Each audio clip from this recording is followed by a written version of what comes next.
Hello, everyone, and welcome to Realms of Pugmire playing Fetch Session 3. I am Travis Legge, your guide for today. Sorry about the slightly late start. I had a mystery doorbell visit that wasn't a doorbell. It was some other noise in my apartment, according to the other people here. So it's coming from inside the house. it might be, yeah. If I just wrong game. I just get snatched in the middle of a game, you all know why. Theoretically, Coming from inside. everybody sounds good, everybody looks good, so we can rock and roll. So, before we dive in too deep, I want to remind everybody that it is They Came From month over at Drive-Thru RPG. It's the 10th anniversary of Onyx Path this year, and each month we are focusing on a different game line to sort of feature. This month we are featuring They Came From. Currently, you can get They Came From Beneath the Sea for 10% of its cover price in PDF over at Drive-Thru RPG. I'll throw the link to that whole category up there in the Zoom chat. And you can go over to Indie Press Revolution and pick up select They Came From books at 50% off print. So, Really? Yeah. Yeah, it's good deals going on right now. Is there a They Came From Inside the House? There's a No. they came from Camp Murder Lake, which would be probably the best representation for one of those the colors inside the house kind of movies. I'm Cool, okay, literally cool. going there right now to look for that. For They Came From Camp Murder Lake. Yeah. They Came From Camp Murder Lake is probably my personal second favorite They Came From game. Only Yeah. because I think They Came From the Cyclops' Cave might be the perfect role-playing game.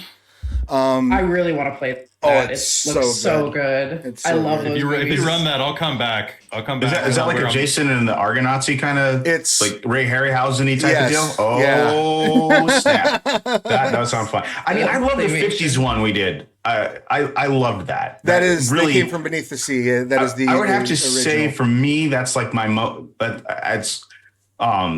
that was such a sweet spot of like pop culture and just my own proclivities and, you know, the things I love about the 50s and the things I really think are messed up about the 50s that I'm sure we all do, and just kind of leaning into both, you know, a little bit. Yeah, always for the comedy, for the lulls, as they say. Well, yeah. And yeah. right now, and like I said, right now, You it's slapped women a lot It's all you slapped women for well, hysteria. For hysteria, like the they 50s, needed it. and then D slapped a lot of women. Pesto slapped a lot of women too. Yeah, for sure. 'Cause she was like, "Hey, if it works." But I would highly recommend They Came From Beneath the Sea. Go pick that up right now. The whole line is in PDF right now on sale at Drive-Thru RPG for They Came From Beneath the Sea. I would assume keep an eye on the Monday meeting notes because the rest of the They Came From games are certain to go on sale at some point this month as well, including They Came From Camp Murder Lake, which you want to watch for because it's so good. So good. It's real solid. They Came From Beyond the Grave is the one that I've got a lot of experience with now for no reason in particular. Well, and No reason at all. And Camp Murder Lake is a expansion for Beyond the Grave, so it works. Oh, nice. Makes sense. Makes sense. Works right well with it. It ties in with it. It's got new creatures in it. A personal favorite of mine are the Pangels, which are exactly what they sound like. Yes. That's hilarious. Should I not have said that? Yeah, I was wondering what pun they go with. liars have such sights to show you. Not the Cinnabites, which are a delicious candy treat for breakfast cereal. Okay, I we want need that. I want a We need box that that crossover. we can open and have Cinnabites pop out of it, and come flying at you. It's like, oh, it's great. Like you get the box, and at the bottom of it, there's the Lamet configuration or whatever. It's like, How do you open at this? the bottom. Oh, psh, Mom, I did it. Mom has no skin. You know? Right. So see, commercial. now you've just written a plot for a They Came From Camp Murder Lake game, all by your lonesome. Your cinnamon will be legendary even in Hey, hell. Yeah, can I put that out? Is that part of? Is it open license on So, Storyteller's Vault? Not on Storyteller's Vault, because all StoryPath systems are on StoryPath Nexus. But That's right. Storypath Nexus. I have it on good authority that relatively soon all the expansions for Beyond the Grave are going to be making their way to community content. I don't believe it's currently open, but I believe it is in the pipeline to get there soon. Prod them and tell them one of their freelancers really has a project that he wants to develop in his spare time. I've got a pitch for the They Came From universe that is so good I can't say it out loud because I can't patent pending it. You should just pitch it. You should just pitch it to do it. Yeah. You should send in a pitch. That's me telling you in front of the whole internet to email a pitch using the pitch process. Which, if anybody's watching and they would like to send in pitches, you can go to theonyxpath.com and right up in there in the I believe it is. Let's see. We all know I can't talk and type at the same time. It's at www.pitchesbecrazy.com. No, it's in. If you go into submission guidelines, there's guidelines for pitching. And you got it. Thank you. It's. I don't know what's going on anymore. You know what? pitches love write-ups. I'm gonna fix this one sec. There we go. Now, well, I was looking at myself on the Twitch, and because I'm in the corner and my video is not mirrored, I keep I'm looking off screen constantly, not toward everybody else. So I flip me. Gotcha. I flipped. They flipped the bitch. I appreciate your concern for your constant concern for quality control and production, and thank you. Top notch. It's not that I'm anal retentive at all. And speaking of quality control, I was going to say speaking of anal retentive, but I decided not to. Let's do our introductions. I would like to address the elephant or lack of kitten in the room. Liam may or may not be joining us later on. For now, Liam's not with us, but we're going to proceed with the story. That's fine. Y'all were separated at the end of last session anyway. So let's do some intros real quick, and then we might have some minor bookkeeping before we dive into the story. So first off, let's open things up with Krista, partially just because you're kind of off on your lonesome there in the overlay, so I wanted to give you a little attention, but also so I wasn't making an anal retentive transition to Kelly. So please. It stands for me as well. Kelly knows that I have chaos in most of my life, but there are certain things that I get weird about. But hello. Wording. Good Wording sorry. Recent argument. God damn it. Phrasing. Are we still doing phrasing? Hi, I'm Krista. I use they, them, she, her pronouns. You can find me in the chat here as ChahistaFX. You can find me same at TikTok. And you can normally find me over at Dark Tales, where we do a whole bunch of fun stuff. But next week, you can also find me at, I've forgotten, Robin told us the link for it, but Adventure Dice, which is a very cool company that does dice, is also doing a charity weekend for the BC Cancer Society, Canadian Cancer Society, and we're going to play some fun stuff. I'm going to play a Pathfinder game. Ooh. I've missed Pathfinder. I'm very excited. But yeah, other than that, I am playing Oz, our somewhat bumbling quote unquote, captain. Very exciting. I'm very excited to dive into a little bit more with Oz. And I'm going to go ahead and throw, so that was Adventure Dice. I'm going to throw their Twitter up in the chat in case anyone wants to check that out. I'm sure there's information there. Their Twitch is weird. It's a weird name by comparison. Yeah, I got to find I'm going to go find it. It's like Andrea's something or other, I think. It's not even that. The event is Andrea's Adventures, but it's a different...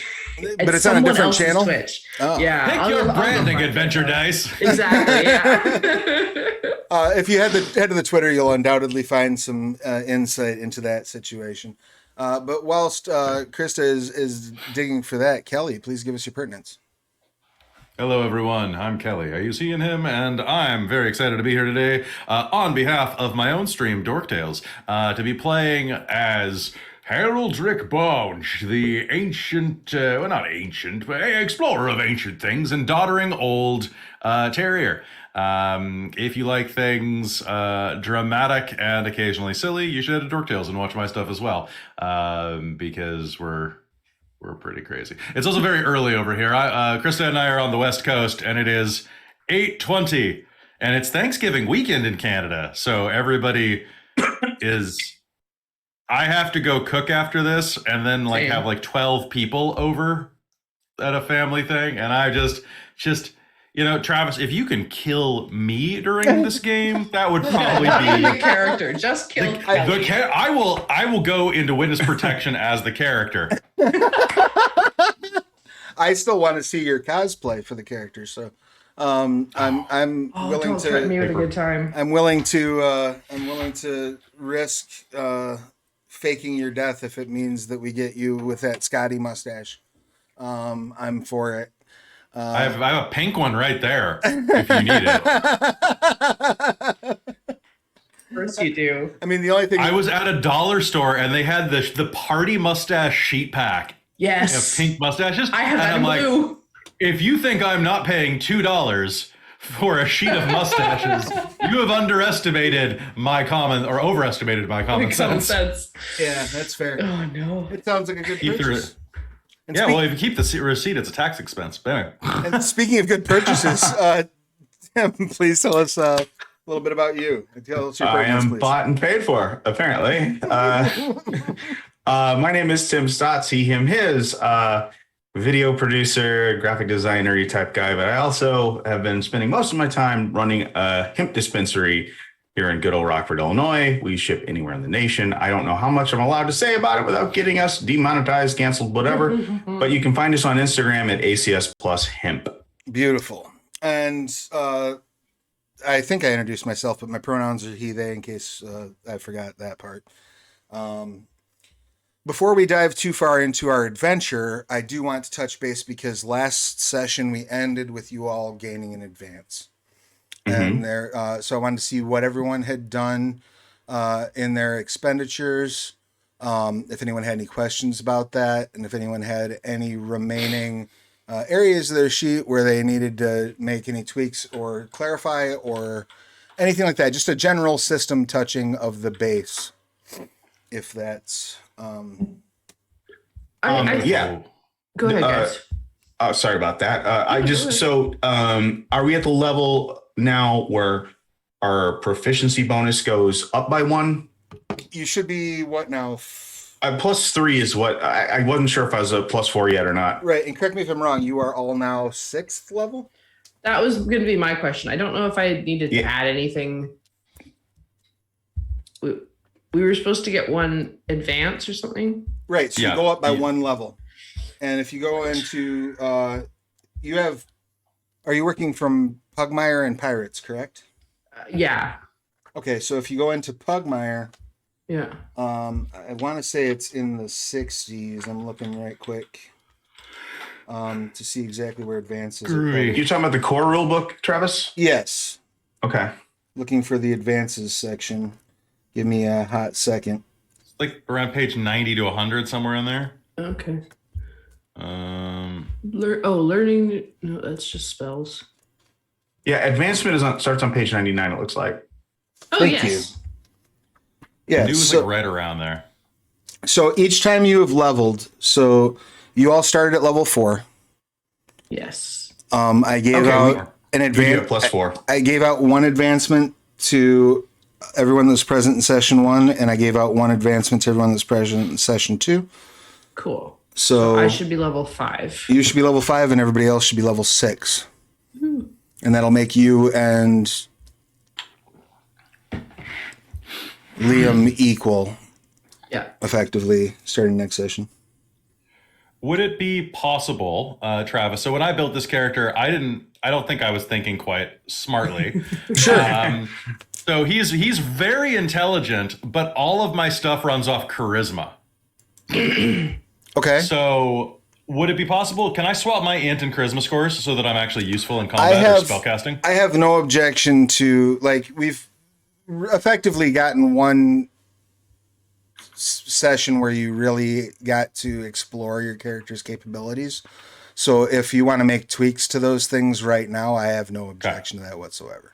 If there's something you found that like, oh, this was something I really thought was going to be central to my build, and then you got into it and you're like, this is not the build that I had imagined. We can make some tweaks and changes. I for some reason when I was looking at it did not immediately go, oh yes, a Crusader is just a paladin with a different name. And I built for like a middling cleric / wizard, right? Thinking that it was a little more deviated than I thought. And I was like, oh, my combat stats are crap, and my spellcasting modifier is only a +1. Oh, balls. Yeah, by all means, if you want to make a few tweaks, let me know. Just let me know what those tweaks are. Did you have any questions about your advancement, Krista? Because I know you have to kind of bounce between 2 books. Yeah, I'm just double checking my tricks because I'm either going to probably just refine one of my tricks. I'm just taking a look and seeing what that looks like. And then, or just adding, I might just add 1 to my wisdom so I don't have a negative anymore. Gotcha. Okay. And I will let you know. Each trick has its own sort of specific rules under what happens when you refine that trick, which I find to be pretty useful because it lets you just focus on, well, what can my character do? And it gives you a very clean progression to decide if you want to get better at the things you can do or if you want to pick up new bits. Totally. And our proficiency bonus is a +4 now that we're level 6, right? Yes. Mm-hmm. Nice. A level 5 even. Actually, we all should have been doing +4 last week. Which would have been handier for you, my bad. We are foolish. We are foolish creatures. Yeah. I'm looking my charisma save is now +8, so I'm pretty happy about that. Holy moly. I basically did like the cup game with my int, charisma, and wisdom. So now it is 14, 12, 18 rather than 18, 14, 12.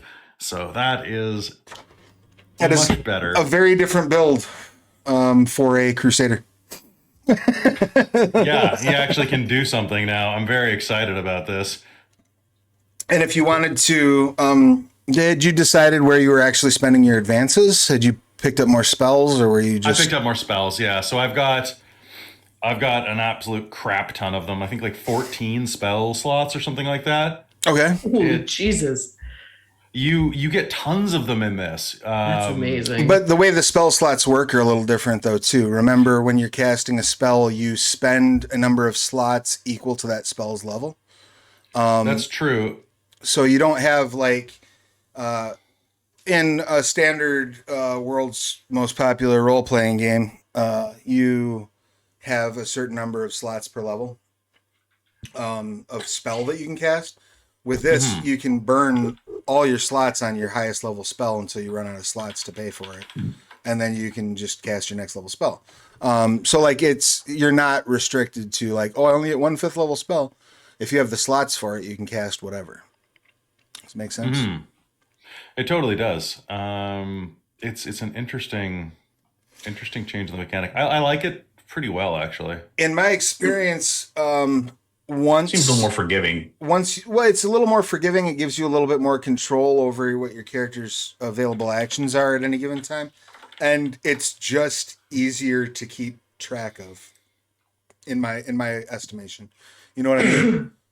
Rather than having to think about, okay, I've got 2 level 4 slots, 1 level 5 slot, like, yeah. No, I just have X number of spell slots and I do simple subtraction when I use them. Comes together pretty handy. So having those spell slots is a good thing. And I know that you were looking at opening into some psionic abilities for Brisbane. I was, and I looked through that, and then it occurred to me, for now, we have 2 spellcasters. That's their main gig. So honestly, I just did a stat improvement for this go round. It seems like every time I level up, I can then revisit adding I get the terminology. It's not a knack. I think it's not a background. I think it's a calling, or I can't remember. But like if the next time we level up, I could add psionics if I decided to. So, and just one thing to it looks like, correct me if I'm wrong. So yeah, you can always pick up psionic knacks, but the one thing just to keep in mind, especially going forward, as you will one way or the other be running into rodents who are psychically capable, where psychics and magic function differently. With psionics, you have a tell that happens when you use them, so that's something to think about when you if you pick that up. Okay. Mine would be that I look like dramatic gopher every time. Dun, dun, dun. Well, the thing of it is, That's amazing. That's a beautiful tell. The thing about your tell is you've described it as being visual, right? So where the psionicists have their weakness per se is if you have a condition that prevents you from noticing your own tell, you can't use your psionics. So if you have a auditory tell and you're deafened, your psionics don't work. If you have a visual tell and you're blinded, your psionics don't work. It's interesting. Just an interesting thing to keep in mind about that. So it's a very different function from magic. Yeah. But let's not take my glib groundhog comment as my actual intentions then. Yeah. I played one during the playtest who his entire body would turn inky black, starting with his eyes whenever he used his psychic powers. So he's just this cute little fun little mouse dude until he started trying to move something with his mind. And then it was just this horrific demon creature. Okay, so you can go big with it. Yeah. I love that. Absolutely, that's so fun. But you can't go home. But you can't go home. Well, especially if the mailer was right. Especially if you're a rodent, because they don't necessarily know where they're. Yeah, we are diaspora types. That is true. So now that we've covered all that, does anybody have any questions about system stuff? Now that we've effectively burned through the first half hour of the stream, I don't think so. Excellent. In good company, that's what matters. That's true. I ended up none of my current knacks have refinements, so I just added 1 point to my dexterity, which brought me up to a +3. So I have 16 dex now. Excellent. Beautiful. Well, having said that, then, since we've got all that stuff done, let's delve back into the story. So when last we met,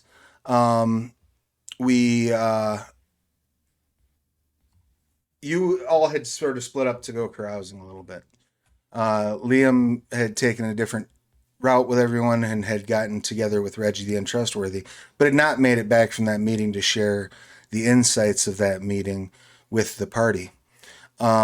So after your night of carousing, you did put together some information about Crowley von Longhair, particularly that he is a relatively wealthy member of the Shadow Block who likes to spend money on contests and sports and things of that nature, and likes to hoard masterworks. He is expecting you at your earliest convenience. I believe we had established that you had all gotten some sort of inn for the night, or were you going to go back and sleep on the boat? I guess the boat is free, but I don't know where.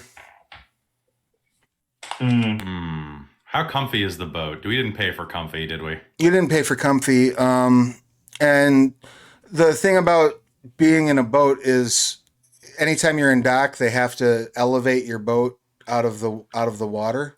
Right, because it's acid. To keep it from, so there's a little bit of still being seasick because you're on a network of ropes that are holding your boat up in the air, so it's still kind of swaying when you're on it. Amazing. So if you just want to sleep on dry, it's a matter of preference of, do I want to sleep on dry land or do I want to sway with the wind?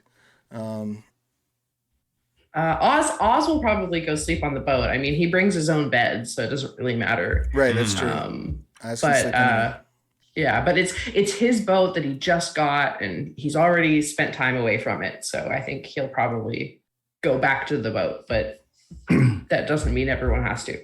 Yeah, it's pretty close to town, right? The boat is in, the dock is in Port Matthew. It's just part of the city. Yeah, there's a whole district around the docks. Cool. If you'd imagine any kind of major port city, So imagine it like, if you think of like, I always think of like Pittsburgh when I think of Port Matthew. It's like this, Hipsters just juts everywhere. out into the water, and both sides of where it sticks out into the water are just covered in docks. Perfect. So yeah, you're effectively in the city once you've docked. So how about Brisby and Dr. Bones? Where are you all crashing that night? I wouldn't mind staying in the inn. Our night is financially covered by our benefactor, right? Or else we have small coins or whatever. Yeah, you'd have to use a few coins to get a hotel room, or an inn room, which is fine. It would just reduce whatever your coin is by one step. I think I would like to stay in the inn just to see what happens. Also, like maybe just one more night on dry land before we resign ourselves to the briny deep. Absolutely fair. And what about Dr. Bones? I agree. I think that a bit of carousing and a nice hot meal will go a long way. Excellent. So you, as you head back to the boat, your night is relatively uneventful. Everything is fairly well in order. And the minor upkeep that the crew has to do is proceeding along apace. There's no real difficulties. Your navigator is nervous, but you get the impression that they're just going to stay touchy until you leave Port Matthew. Like they're just not comfortable here. But yeah, other than that, relatively uneventful evening. Those of you who are staying at the inn, why don't you go ahead and let's have Dr. Bones just give me a D20 roll real quick. Okay. Different dice. 3. Fuck. Beautiful. That's actually not bad. You have wound up with a relatively uneventful evening. You sleep unhindered. Let's have another one. Let's have one for Brisby as well. Now I don't want to roll high. I think it's I think it's very funny to imagine you snoring and like the mustache flapping when you snore. Yeah, so good. Ooh. Not to outdo Kelly, but I rolled 2. Excellent. Your night We're also, limbo barring toward a botch. That's great. So good. Your night Get is out of the way also first. uneventful. There's no this was a random encounter check. Neither of you have triggered a random encounter at the inn. Okay. I bet my snores are adorable, by the way. They probably are. They're mousy like a snores. little squeaky. Right. Yes, absolutely. Yeah, people did break into my room and were going to kill me, and they're like, And they left. He's a fancy rat. So we're gonna assume that since Mouse, Oz sir. went to the since Oz went to the boat, Oz probably is going to get up earlier as well, because Oz was not in town carousing as late as everyone, and Oz is more out in the elements, I would assume. Even though you've got your shell, you're probably more likely to have some sunlight come into your room, I would say, than those in the inn. So when you wake the next morning, is there anything that Oz would like to take care of before heading back into town to meet up with them? Is there anything that Oz would like to do on their own? I think he's gonna write like a super elaborate captain's log. Like he probably bought a very nice, expensive book because this is his first boat. Exactly. Yeah. Right. I'm trying so hard to not go into your accent as old man Oz. So like try to differentiate. Like, no, I can't be Picard. Anyway, so The line must be drawn here. Yes, the line must be drawn. And yeah, Perfect. so it'll be like just overly like every single little thing, but in like very fluid language, and it's just very over the top. but is beautiful. And then we'll check in with the rest of the crew, make sure everything has been going smooth so far. One of them can't come into town because they won't allow birds, right? Is that what it is? That is correct. Yeah, your navigator cannot come into town. Like, there's no actual law against birds being in Port Matthew, but it's one of the few places in the realms of Pugmire that is like openly discriminatory against one of the peoples of Pugmire. They just don't. Weird. Yeah, they do not like birds there. That's it's a House Rex holdover. The ruling house of Port Matthew has always been a house of explorers and has a long history of butting heads with bird populations. Bunch of dinks. I will check in with them, make sure that they don't need anything. If they do need something, I'll pop into town to grab it.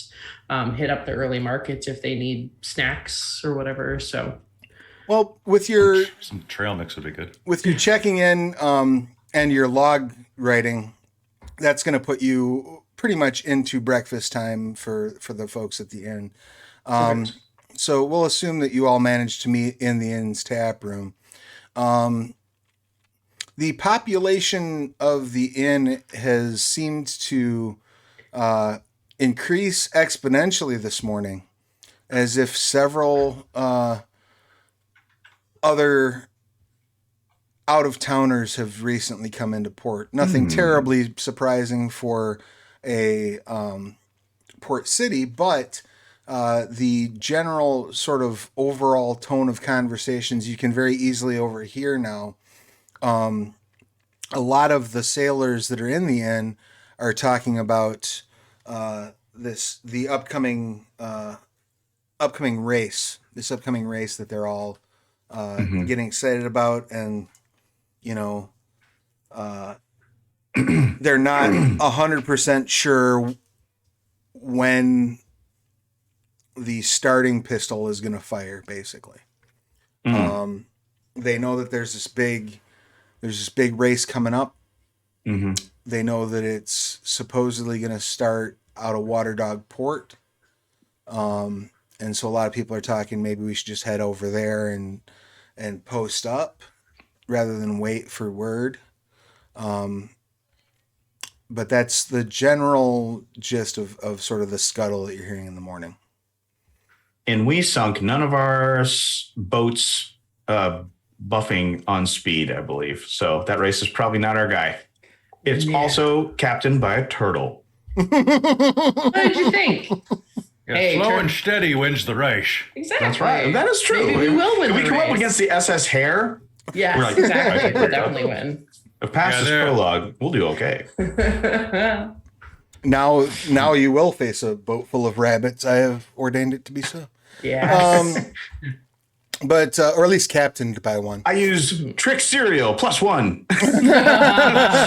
You fool! Those are for kids. I'm suddenly mad at the academy. So is there anything that you would like to do? You do note very much as soon as you wrap up your breakfast, you note Liam's absence. There's been no communication from Liam.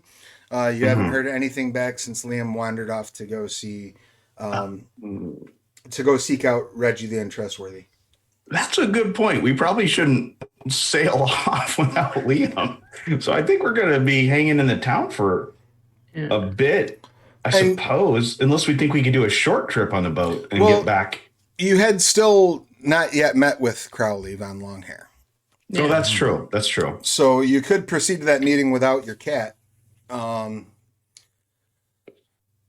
And we also don't know anything that Liam, pardon me, discovered about Reggie Hexagon. Nope, that whole bit about where Reggie was breaking down because they thought that Morty was going on a suicide mission. You did not know. You are not privy to that information at this point.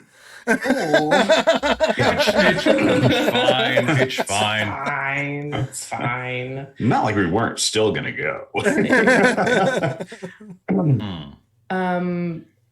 Okay, what say you? What should we do? We should. I think we should go back to the boat, get our buddy, and go chase down this Crowley person. What do you mean, get our buddy?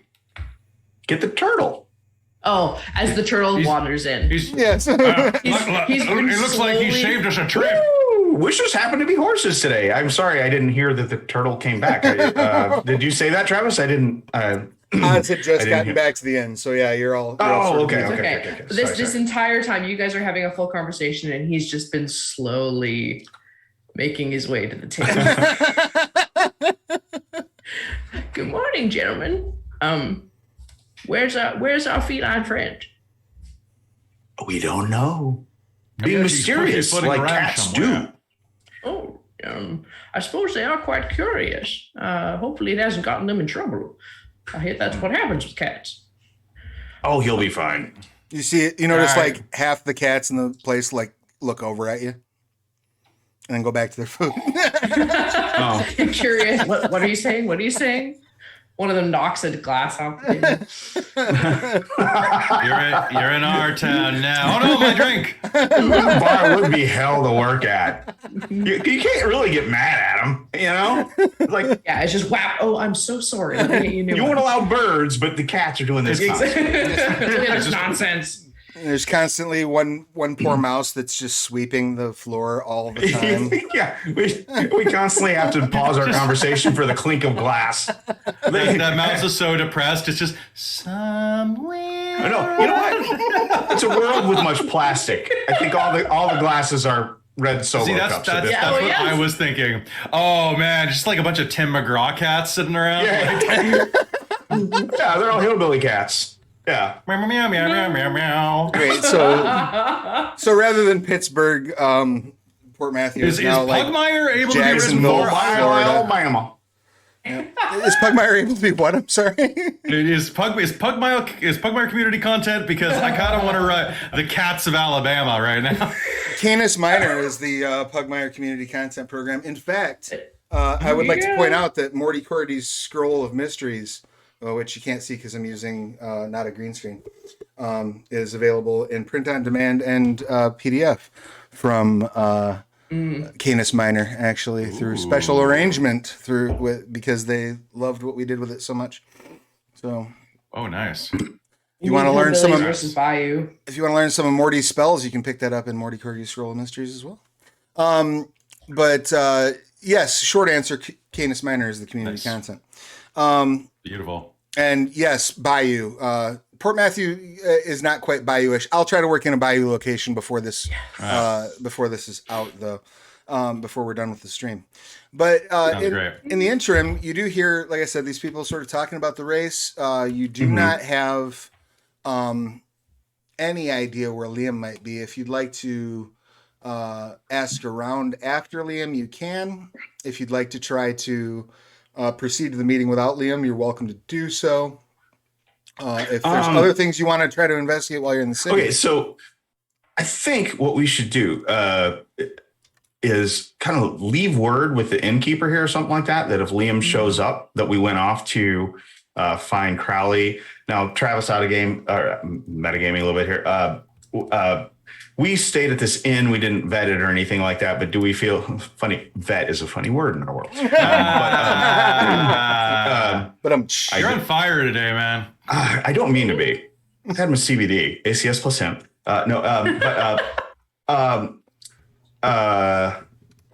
Is this like, would this be understood by Liam that this is kind of where we're posting up until we get going?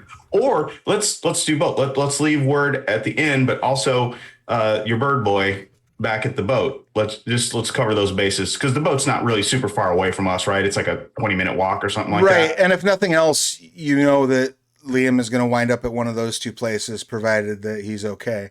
Okay. He's either going to wind up at the boat or the inn. So leaving a message behind for him at either is perfectly fine. Groovy.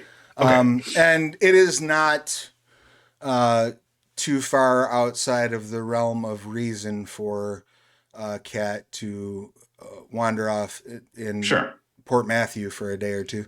And we've traveled with Liam for a while. We know this. That's the way he do sometimes. Right. Yeah, there's nothing about this disappearance that is exceptionally alarming, other than the fact that Liam was planning on trying to find Reggie. It's equally safe fine. for you to assume that Liam just hasn't found Reggie yet.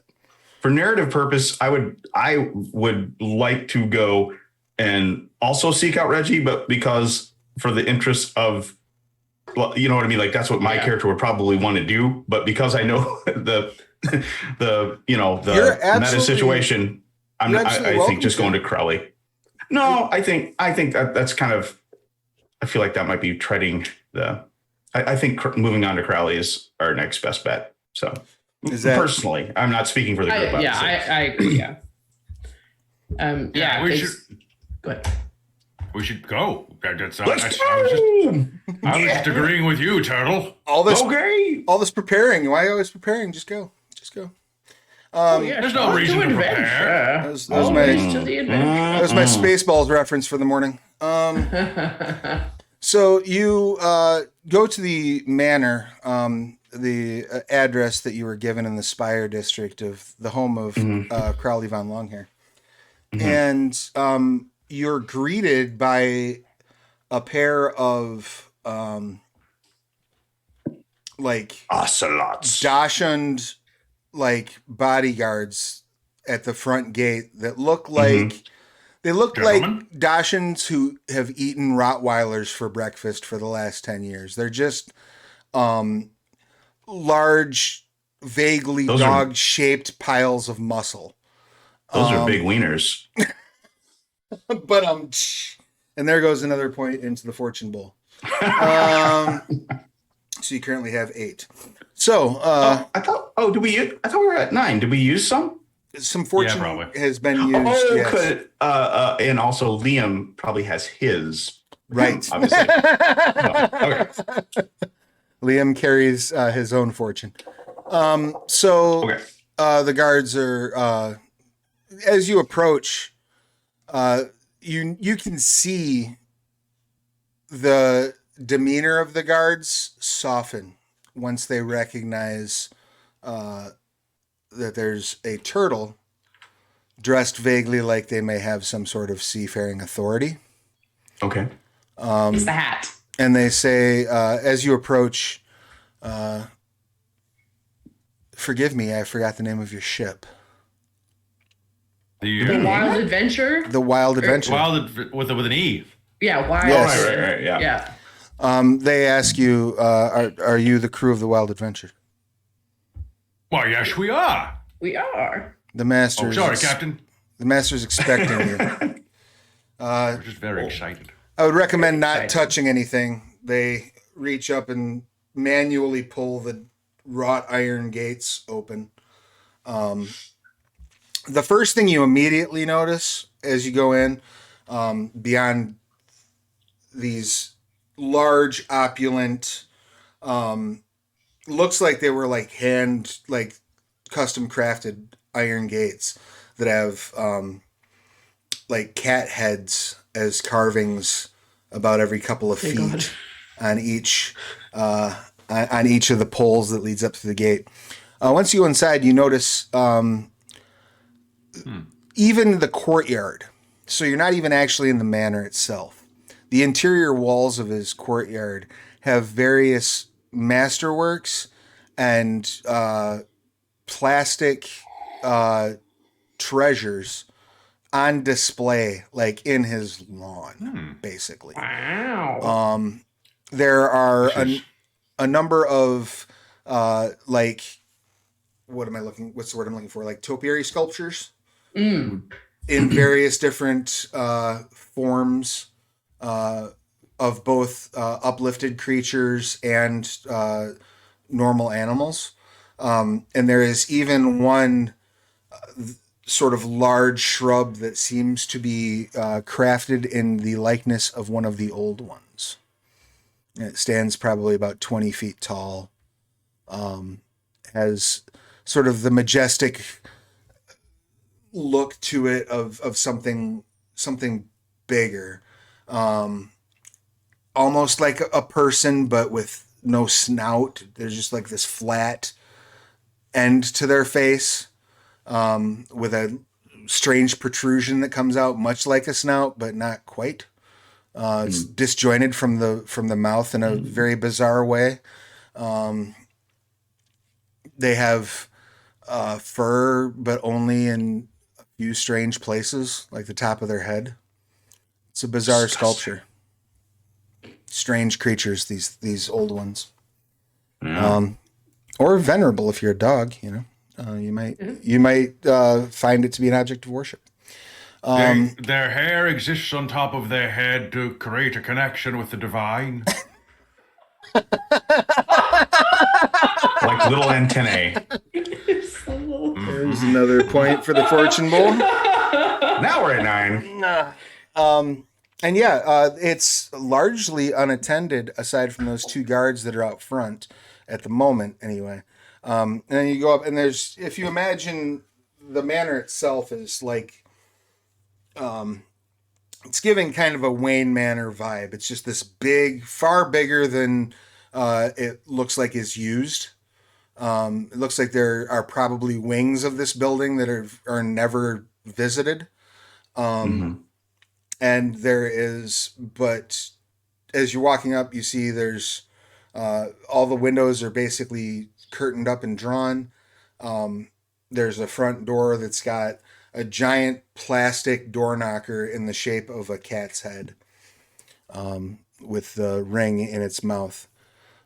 Takes up about a quarter of the door. Well, it'd have to. Plastic's not a very loud, clangy substance, so it has to be pretty big. So We're the gentleman at the front said we're not supposed to touch anything. Do you think we're allowed to touch this? that is a real good question. Just all of them sitting, staring up at it. Can we do like some sort of maybe check to see if we think that the door knocker is safe? Yeah, you can make a no arcana check to see if it's a masterwork. I'm not great at that. Does somebody who is great at arcana do that? I have masterwork knowledge. So if it's a masterwork, I can tell just looking at it. You can tell by looking at it. It is not a masterwork in the sense that it contains any sort of magical ability, but it is some fine craftsmanship.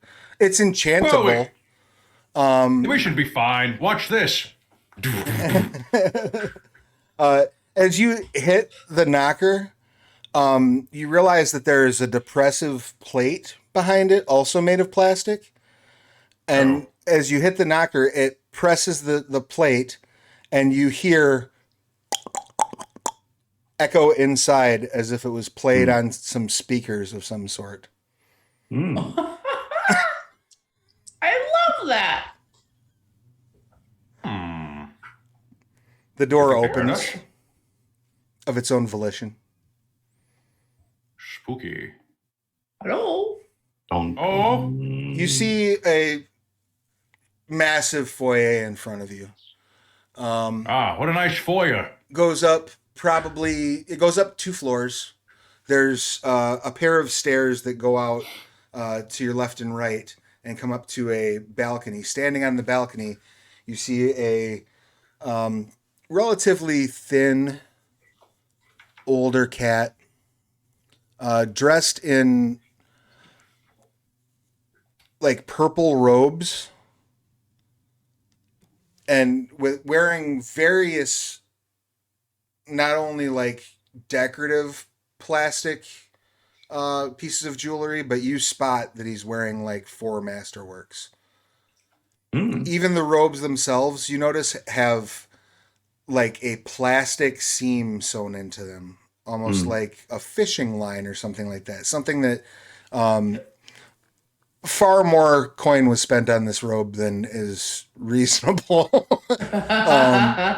And it matches kind of everything around you, continues that show of opulence. You see there are more masterworks on the walls here, more pieces of art.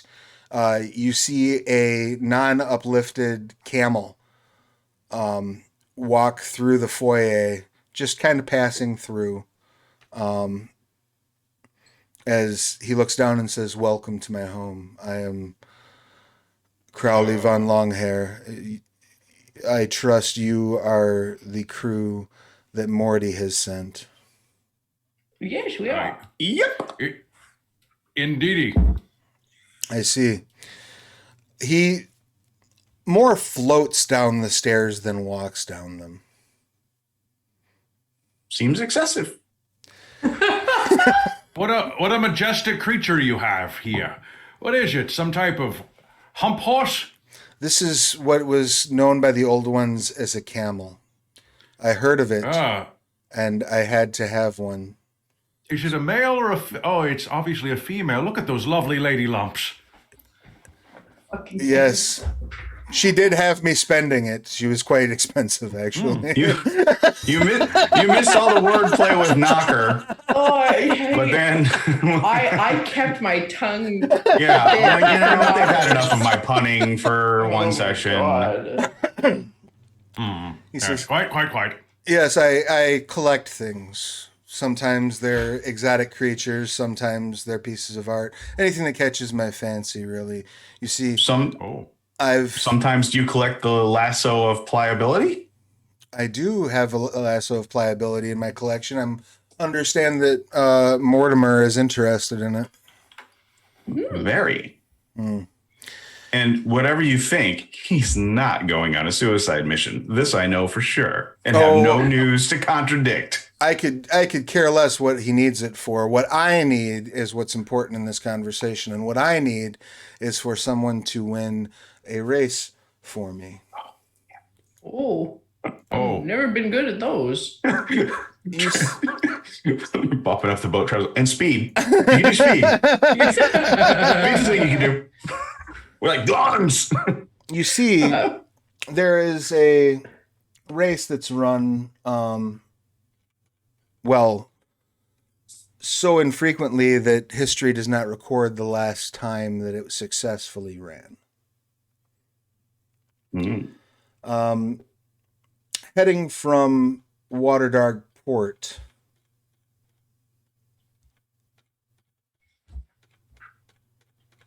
there's an island that can only be reached due to weather conditions once every decade or so. That time is about to occur. There is a reward being posted by House Korat to the first ship that sails to Tilly Isle and recovers a missing treasure of theirs left the last time the race was successfully run. I would like to acquire the services of your ship and your crew to win that race for me, as I am interested in the treasure that is on offer. What do you say we trade services for goods? Yes. Sounds good to me. The person who has the least voice in this is I'm not the captain. Sounds serviceable, yes. Do we have to win the race per se, or just get the item? Oh, I love the way you think, Captain. I don't particularly care how you go about this process. What I care about is the result. The result of the process is that I will receive the masterwork. Now, if you fail to win the race and should happen to liberate it from the winner and bring it to me, that is fine as well. Though I do have an item that you may borrow, and I will expect to be returned in impeccable condition, that may help you win that race.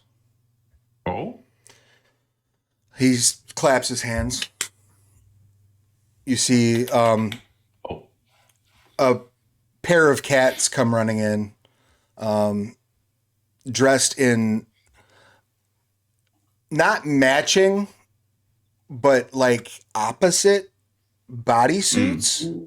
Mm-hmm. So one is in all black, the other is in all white. They have like boob windows cut into them and exposed pieces of thigh, but they're on opposite like sides of the body. And they are running together holding a pillow, a large purple pillow with a gold trim. And on top of that large purple pillow with a gold trim is a large purple set of bellows that are just a little too big for one person to hold and pump. And they have a golden nozzle and golden handles on these bellows. And the two run in and sort of kneel in front of the captain. And he says, these are my associates, Diamond and Pearl. They have brought us the Pirate's Bellows. These nice will pipes you got there. These will allow you to increase the speed of your vessel in a remarkable fashion. Oh, very nice. When does the race start? I don't rightly know. I believe it will be officially announced from Waterdog Port probably within the next day or two. Now we are, as you are, I'm certain, acutely aware, further than that from Waterdog Port now. So I would recommend you begin sailing immediately. You don't need to formally enter that race yourself. I have agents in Waterdog Port who can list your ship among the competitors.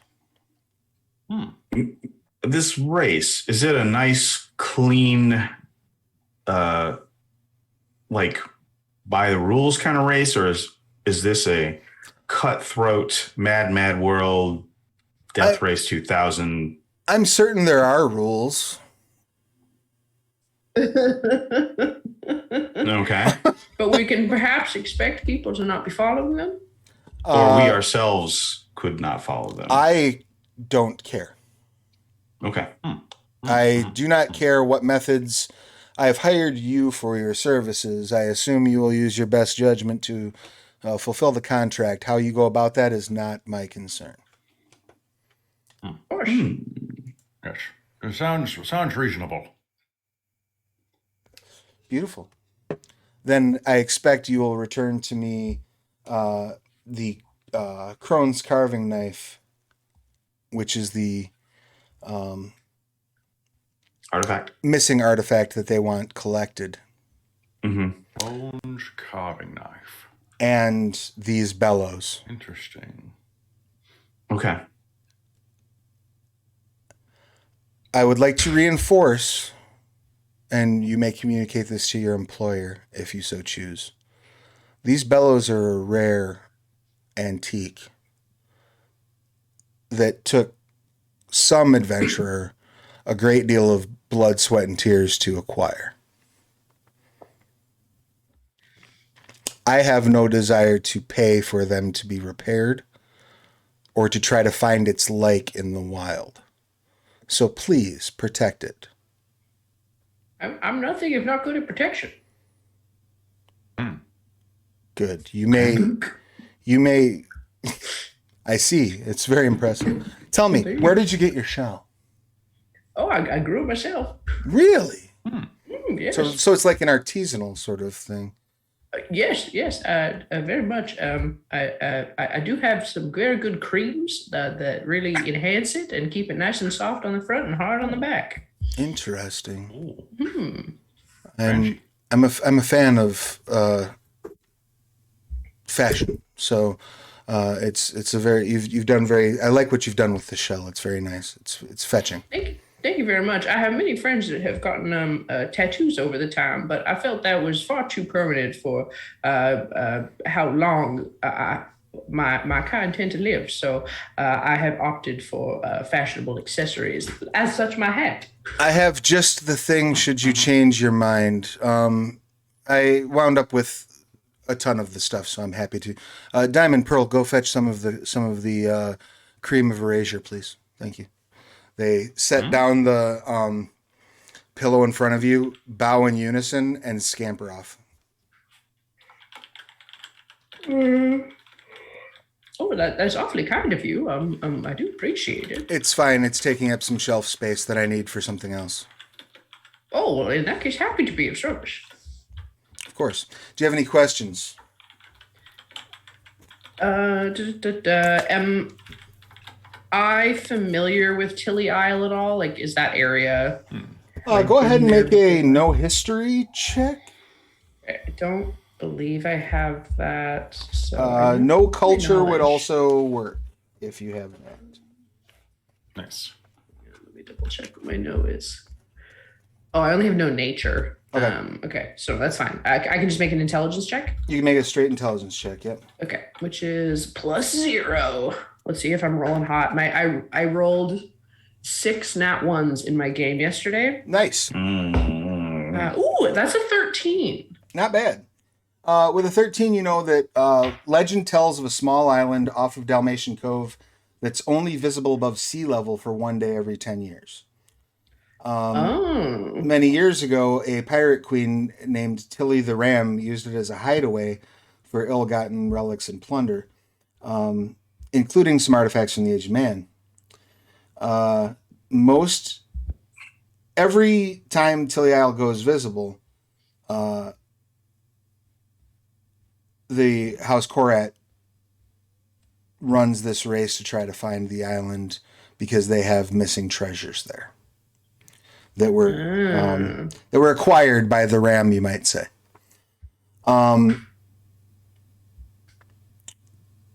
So what they want is for you to go collect those treasures and return them.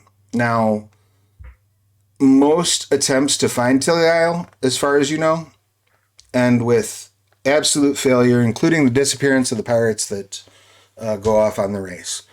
Every time this race has been run, about half of the people that go out for the race return. With nothing. No, return empty-handed, having not found it. But they do return. But they return. Yes, the other half half of them return. But, okay, got it. Interesting. Yeah. And they want, so the point of this race is to, so the Crone's carving knife is one of the things that's on the island. That is the specific treasure that is considered to be the winner of the race is whoever can present the Crone's carving knife to House Korat. Okay, so even if but that's also the thing that Von Longhair wants, correct? Only for the purpose of presenting it to get the reward that they're offering. Oh, okay. So he wants the reward, whatever that is. Mm-hmm. Interesting. Okay. So basically, he's sending you on a sub-fetch quest to get something for him, so he'll give you the thing that you want. Fantastic. Yeah. Okay. His compensation to you is the bellows to get you going. He's happy to provide any repair your ship might need before you go out, which it doesn't at the moment. But yeah, that's pretty much it. So he's letting you borrow the bellows, and when you get back, he will give you you'll give him the winning trinket so that he can get what he wants, and he'll give you the lasso. We can get to the general area where we know this thing is, and then we can use that one item whose name escapes me to guide our ship that we can only use once. Like because it's supposed to be a bit of a mystery where this island is, right? Right, Saturn's Sight. But you would need to get a hold of Saturn's Sight, which I don't believe you have. No, I thought right? What's his nuts gave it to Morty. Oh, I thought that was one of the things he loaned us. No, it was one of the things we have to find. It's one of the things he started seeking for. Okay, all right.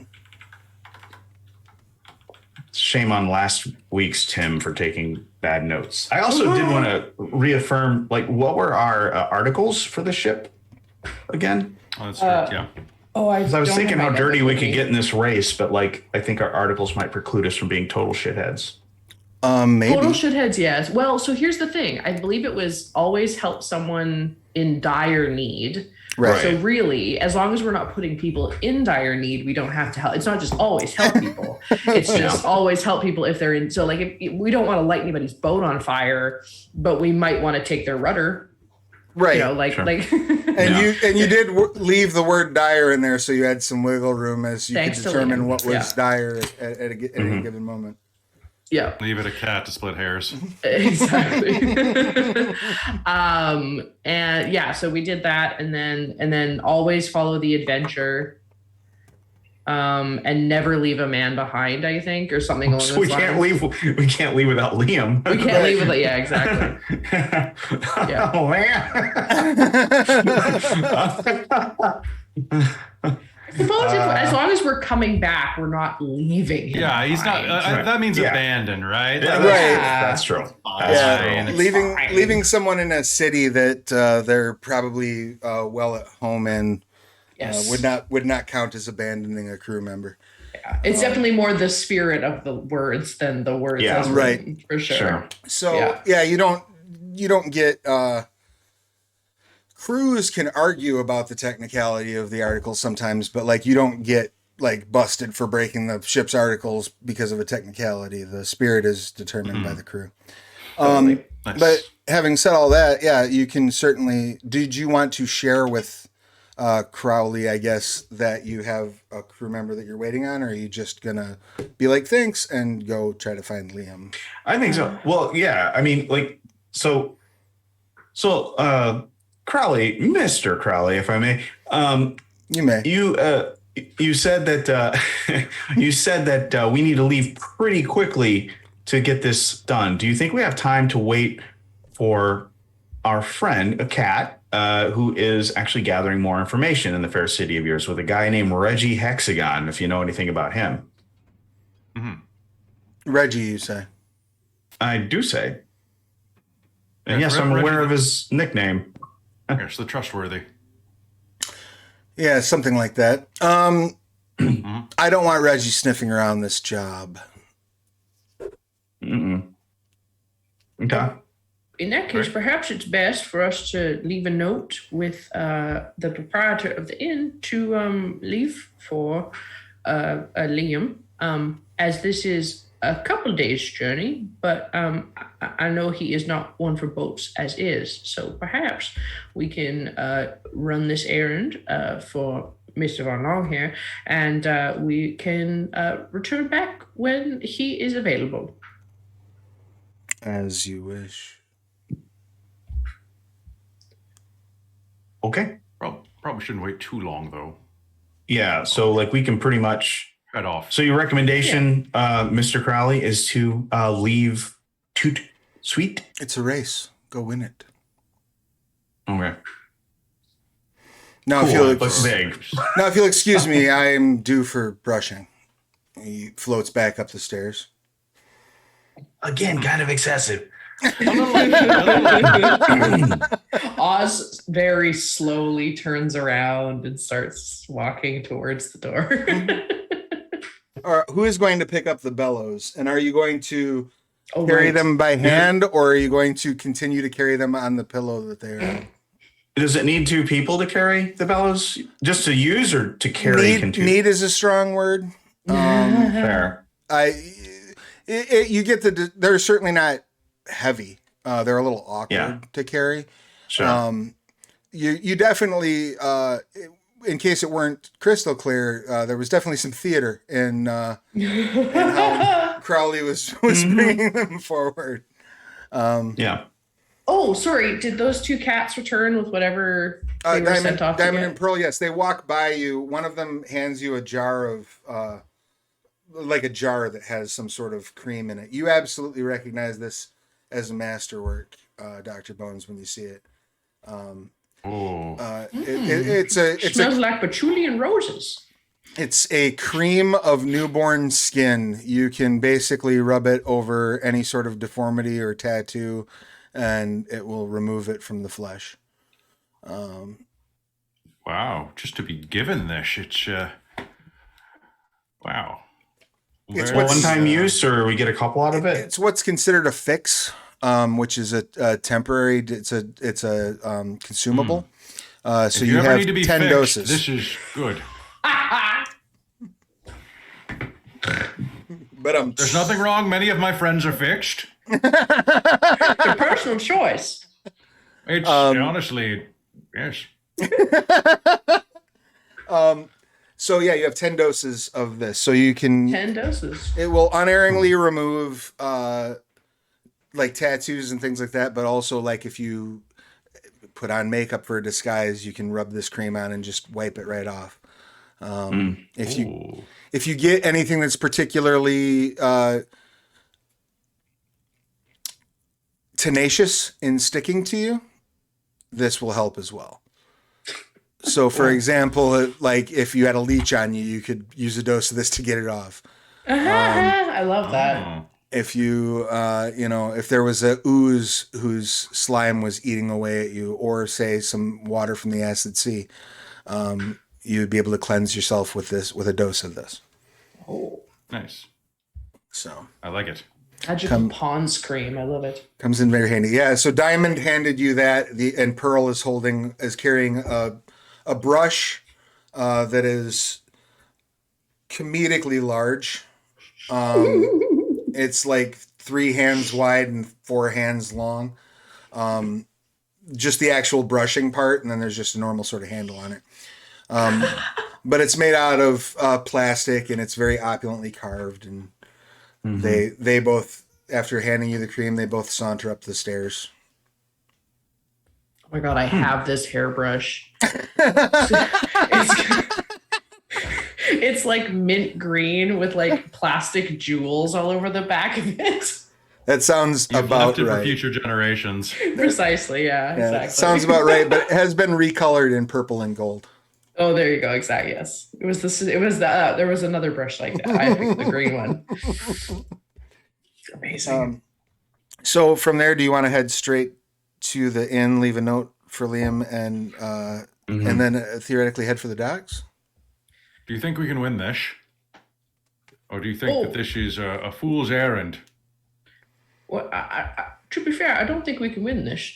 From my experience on boat, we don't have a particularly fast one, although I don't know what these bellows do. I have seen slow boats win races, slow and steady wins the race. However, I'm not entirely sure if this will work, but we can definitely try. And if not, we can always perhaps discuss with the winners and see if we can exchange something for the winnings, whatever that may be. Perhaps we can find what the winnings are, or perhaps find where they are, and perhaps liberate them from their current owners if need be. We're talking about robbery? No, liberation. Oh. When someone has something and you feel that item shouldn't be with that person, that item isn't happy there, you liberate it from them, and then you take it on adventures itself, which I feel whatever this item is may require that. That's exactly the kind of PR I want. I'd like us to be greeted as liberators. It sounds a little like theft, but I'm in. Dr. Bones, you have the masterwork knack, right? The trick that lets you automatically recognize them. You can tell that the way that this bellows will work, when pumped at the ship, you kind of can make it go quite a bit faster. You can double the speed of your ship with these bellows. However, you also double the frequency by which it is affected by the acid sea while the bellows are in use. Oh, we did buff up our armor, so right. That's a good thing. So essentially, it shoves you through the acid sea so fast it melts your boat. This could be dangerous, but I think it's honestly worth it at the end of the day. It will increase our speed, but will give us more trouble with the she. With Who's who? she? Who's she? Who's she? I'm not sure. Who are we talking about? You said there was trouble with her. Yeah. Is she on the she as well? Did you just misuse her pronouns? His pronouns? She? Who's on? I don't know. Who's on who? Oh, I hope I didn't. I don't want to be an. It accidentally happens. Well, whatever they are doing, we should be able to reach them on the she. Oh, they're currently having sex. That's awkward. What? Where? What? I don't smell You said anything. it. I don't know. What? Well, look, I don't want to bust in on people while they're smooshing. Okay, I don't know what you need. What we need with this other NPC. What's an NPC? Oh, wait, I think I figured it out. He's saying C. What? It's. Come on, let's not make fun of my accent, all right? I'm. Oh, I'm not making fun. I have one myself, but that's fair. But I'm so sorry. I have met many people with many different accents, and yours is quite lovely. So, although I may misunderstand it, it is by no means meant to be derogatory in that way. Where I come from, everyone speaks like this. Well, I suppose that is from Terrierburg. From Scottsville. Oh yeah, from Scottsdale. Yeah, from Arizona. Everyone in Scottsdale talks like this. It's just a fact. It's a Scottsdale accent. Yeah. Okay. What's that line? This is how everyone speaks in Tucson, Arizona. On that bright, shiny note, so as you're departing from Crowley's, I assume... I'd just like to ask Doc real quick, though. Does it matter who picks this thing up and transports it? Like, is it like beholden to that user or whatever? Which, the bellows? Yeah. Are we still talking about her? The bellows. The bellows. Oh, no, not at all. It's as the ancients would say, it's balls heavy. Oh, okay. That's what I thought. You were talking about something being fixed, and then it's just. Well, my strength at being a mouse is not exactly like I'm not a likely candidate. Although it would be hilarious probably if I tried to lug this thing around. If you have a strength, drag the pillow. If you have a strength of 10, you can lift it. I just buffed up my strength to 10. I cannot lift this morning. So you can lift it, but like it's like you would probably have to put it on your back and like walk with it like that. Okay. I'm so sorry, Mr. Bursby. Here, let me help you with that. Oh, thank you. And I'll carry it and just kind of hitch it on a hip. I was gonna say, what's your strength? I'll carry your 13. Yeah, you're fine. I'll carry your potions and stuff they just gave you if you want. So you won't be. That would but be like awesome. I'll give them right back to you. I swear. Excellent. Well, that's very kind of you, Mr. Bursby. Here you are. He hands it over. As you've figured out who's carrying what, are you doing anything or messing with anything on your way out, or are you just beelining off the property? No. I mean, I've got the notice skill.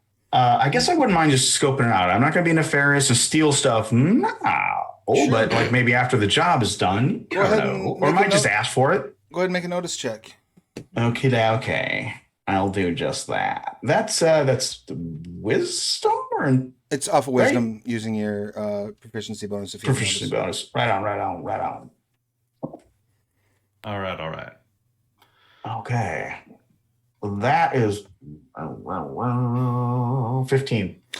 Okay, so like literally any one object that you grab off of this place would be a priceless acquisition. Like you can't conceive of, and you have a pretty good imagination. You can't imagine how much plastic this all costs. Mm-hmm. You know what I mean? Like this is an absurd. So virtually anything would be of value. Okay. There doesn't seem to be a whole lot in terms of security apart from the two dogs, though I would imagine that Dr. Bones would recognize that at least some of the topiary is masterwork, so could probably be defensive. Some of those items that are on display, like there's at least 4 sets of armor on display on the interior walls of the court. It would be surprising to you if at least one of those wasn't a suit of animated armor. You know, you're assuming the decor is defensive as well. So yeah, if nothing else, because of the total lack of visible security apart from those two dogs. Yeah. I think my character's smart enough and been around the block enough to know, like, this stuff isn't just sitting out in the open with no protection. Right. Yeah. Right. Okay. So we'll have it. Basically, you get clear of the estate and start making your way toward the inn to leave a note for Liam, and that's where I think we'll take our 5 for tech and bio if nobody has any complaints. All right. If you're watching us live, please stick with us. We'll be back momentarily. If you're watching us in Memorex, just hit the fast forward button. If you're too young to know what Memorex is, Google it. And we will be. It'll blow your hair back when you find out what it will is. blow your hair back when you find out. And we'll be back momentarily. Rex.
welcome back.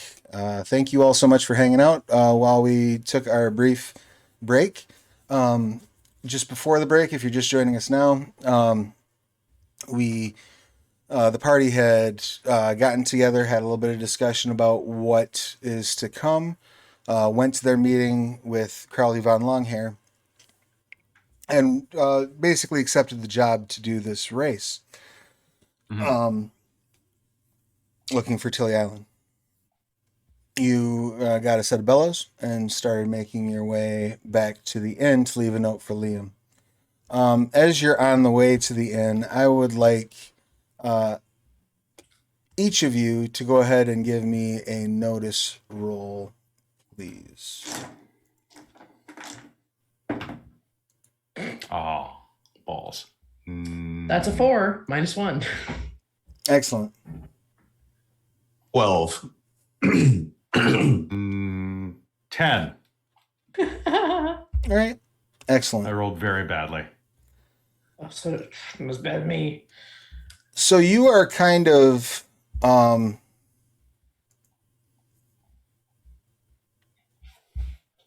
making your way along and caught somewhat. Trav, real quick. Yes. Sorry. I buffed up my wisdom to 15. Does that give me a +1?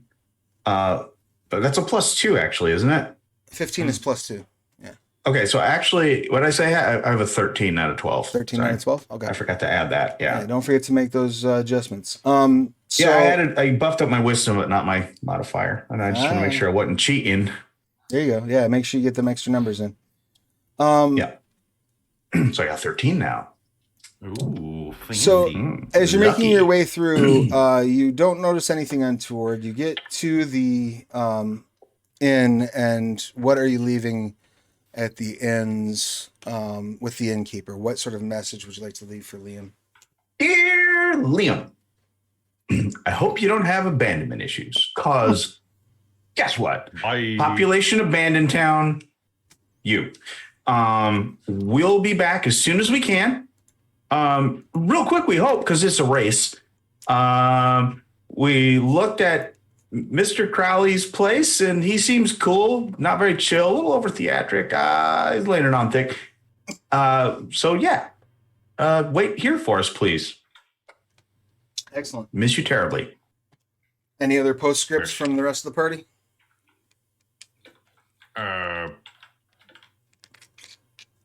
Hang 10. Travis, you have a box. Oh, it disappeared. There's something behind you, I guess, that's rectangular, and you just all of a sudden had like a little portal above your head. think- Yeah, it's It's- probably as tough there as it is. chair.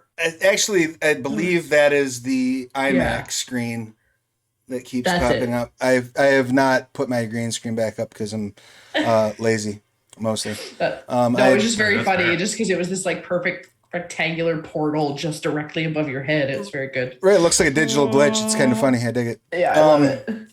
So as you leave the note with the innkeep, who's happy to accept it from you, and step outside, you step basically almost directly into a trio of cats, all dressed in sort of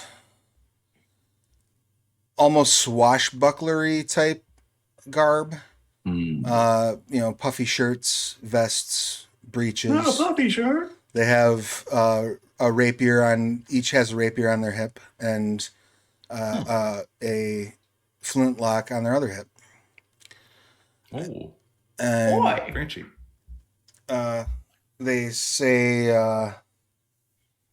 Captain Oz, Oh, ahoy.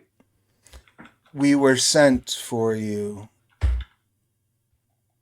You are the captain of the Wild Adventure, yes? Yes, it's sent for me in a to greet me or to. Oh, you have an escort. We've been asked to collect you. Oh, Our employer would like an audience with you. Oh, who's your employer? Reggie.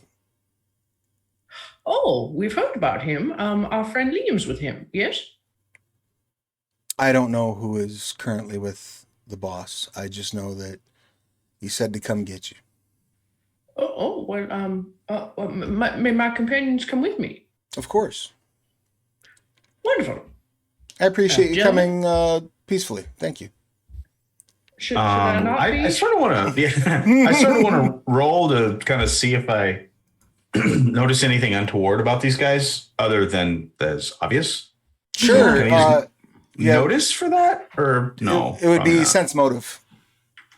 I don't have any special skills. So that would just be a wisdom check then. Okay, it's still pretty good. Do you have a question, Kelly? Just kind of like analyzing the situation more than anything, and be like, If you want to make a sense motive or wisdom check as well, you're welcome to. I will. I got an 18. I got 3. I got a rock. Excellent. Basically. So with an 18, they seem very cagey. They're standing in in a posture that indicates that each of them is ready to draw a weapon at a moment's notice. But nothing indicates that they intend to. You get the impression, based on their posture and their demeanor, that if they intended to do violence, they would start it. It was already be going down now. Yeah.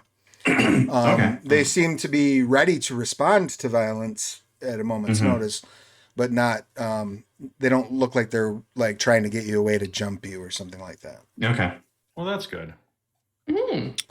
Go ahead and lead on, gents. We'll Excellent. follow right behind. And they lead you out to a carriage. Carriage seats 6 comfortably, so you're all fine and have room. It's a little cramped with the turtle shell and the bellows.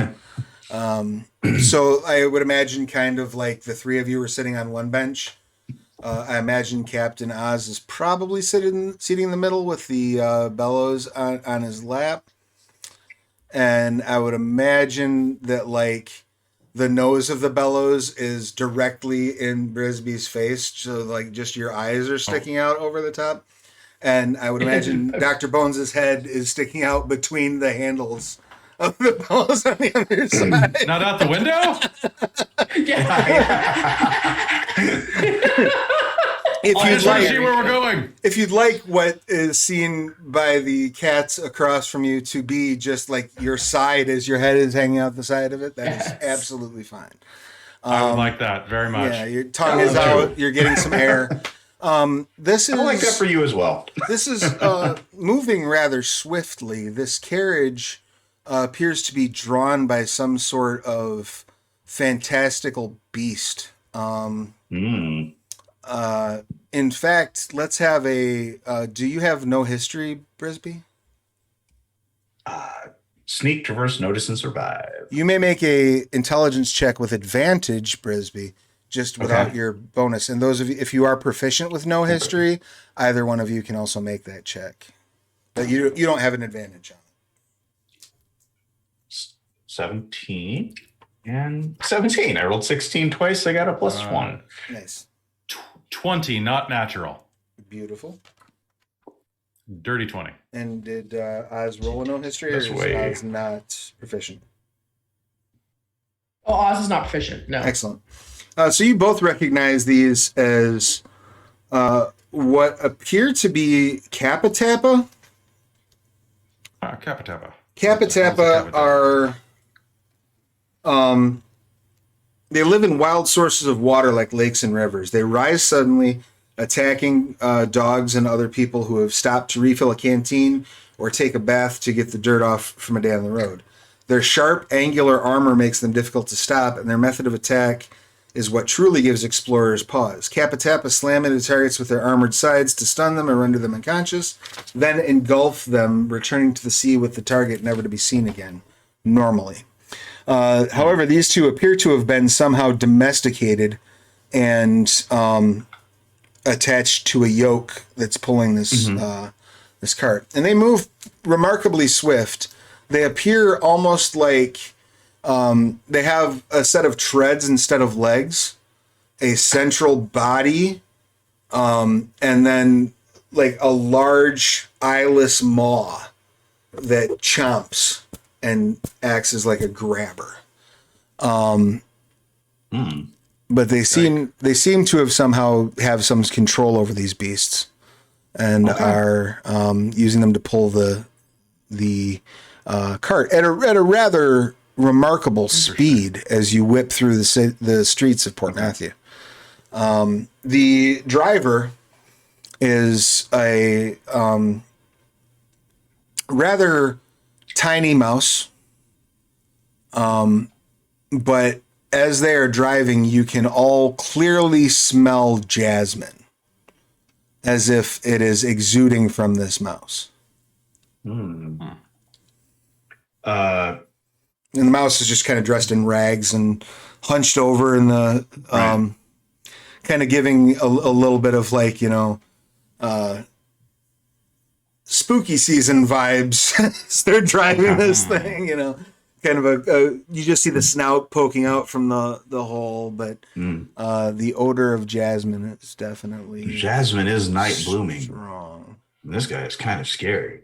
And I guess it's fine. And it is the middle of the day, though, as you ride out to the outskirts of Port Matthew and toward Reggie's Tower, a storm starts to roll in. The clouds roll. You hear like a crack of thunder. I forget. Is the rain here acid rain? No. Like, you don't have to be careful with it or nothing? Not generally speaking, no.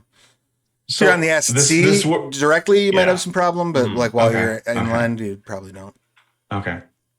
Got it. Unless there's like a squall gets blown up on you.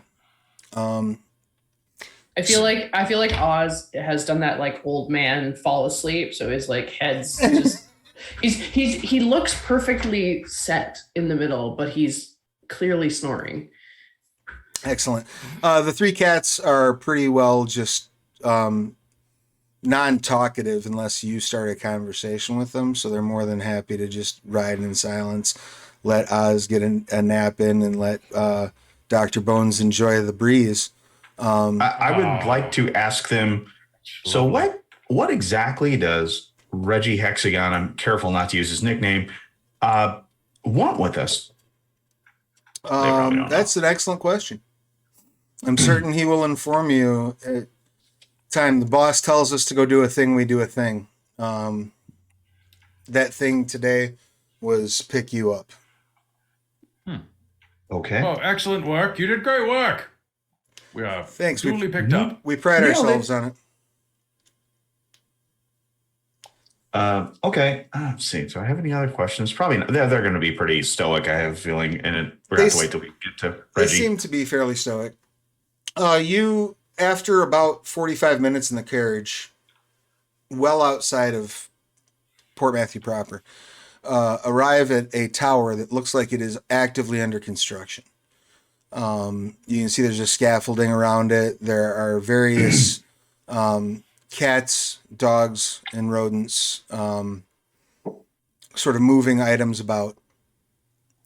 The carriage stops to let you out, and as you do, you see Reggie in the pointed hat, wearing leather armor, standing at a stack of crates with various blueprints laid out in front of him, and he's sort of shouting at folks, no, I need that up on the third floor. You need to make sure that goes inside on the third floor in my laboratory. Oh, greetings. I'm glad you made it. Hello. Captain Oz, I presume?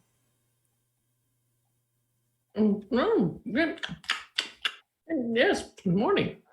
Afternoon. You are the crew that Liam is traveling with, correct? Oh, yes. I'm surprised not to see him with you. We thought he was with you. No, we met briefly last night and had a conversation. That's why I sent for you. I've had some time to think things over after what Liam had told me, and I would like to take an opportunity to try to persuade you to abandon your quest. Oh, well, I can't deny an adventure. On what grounds? I wonder the shame. What is it about our quest that seems not to your liking? Morty and I have had our disagreements over the years, there is no doubt, but I have no desire to see the old Kerr die a painful and pointless death. Nor we. What leads you to believe that this would be something that would happen? The nature of your quest. The farm. I've done my research into the farm upstate, and I don't believe it exists, at least not in the way that Morty seems to think it does. My cousin has a farm, just a island. Does that count? Not quite. Oh. I work better with visual aids. Would you care to join me inside my, though not yet complete, clearly quite opulent wizard's tower? Oh, It is I quite do. opulent. Nice. I do love a PowerPoint. Excellent. Come on in. He leads you into the tower up to the second floor. And as you step into the second floor, you see what can only be described as it's a room that's probably about 30 feet side to side and filled, and probably about 60 to 70 feet tall. This room is filled entirely with what appears to be a giant, like, mobile of the cosmos. You see in the center what appears to be a blue and red or blue and brown mass with some white painted on it, and surrounding it various stars and suns and other planets and celestial bodies, and it's all sort of spinning about. Lovely. And he says, "This is a model of the realms that I have been working on for some time." Excellent craftsmanship. Thank you. I do pride myself on being one of the smartest cats on the planet, but that's beside the point. Well, I'm sure you and Liam got on like wildfire. We did. He's nice, little young, but he'll outgrow that. Most do. We all. Yeah, that's the way that works. If we're lucky. Yeah. That's the hope. So this is, as near as my calculations can tell, a relatively accurate scale model of all there is. Mm-hmm. All those. I believe that this centerpiece is where we live, the realm that was left behind by the old ones. And I believe that the old ones may have gone to one of several realms. See, Morty believes that the farm upstate is a single glorious realm that holds the secrets of what goes beyond this mortal shell. I believe that what he is theorizing is merely a barrier that he's going to cross and wind up in one of these horrid worlds. My research... I'm sorry? I was wondering what's so horrid about it. These look like lovely, visions of possibility. Well, let's take this one, for example. He points and starts to gesture, and you see his eyes start to glow. And one of the spheres starts to spin a little bit faster. And as it does, it opens, and light starts to project out of it. As that light projects forward, you see a world projected on the walls of this room. The walls themselves almost disappear under the illusion, and you can see pillars of salt and sulfur. The entire ceiling is made of what appears to be flowing magma.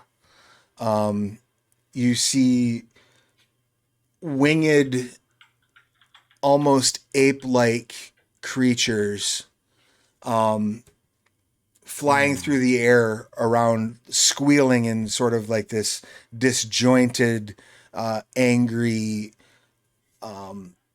snarl almost. And in the distance, you see a series of cats dogs, badgers, some rodents, all with various sorts of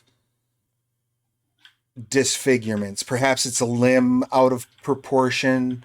Some of them appear to have weapons driven through them or emanating, like sticking out of their body in various places.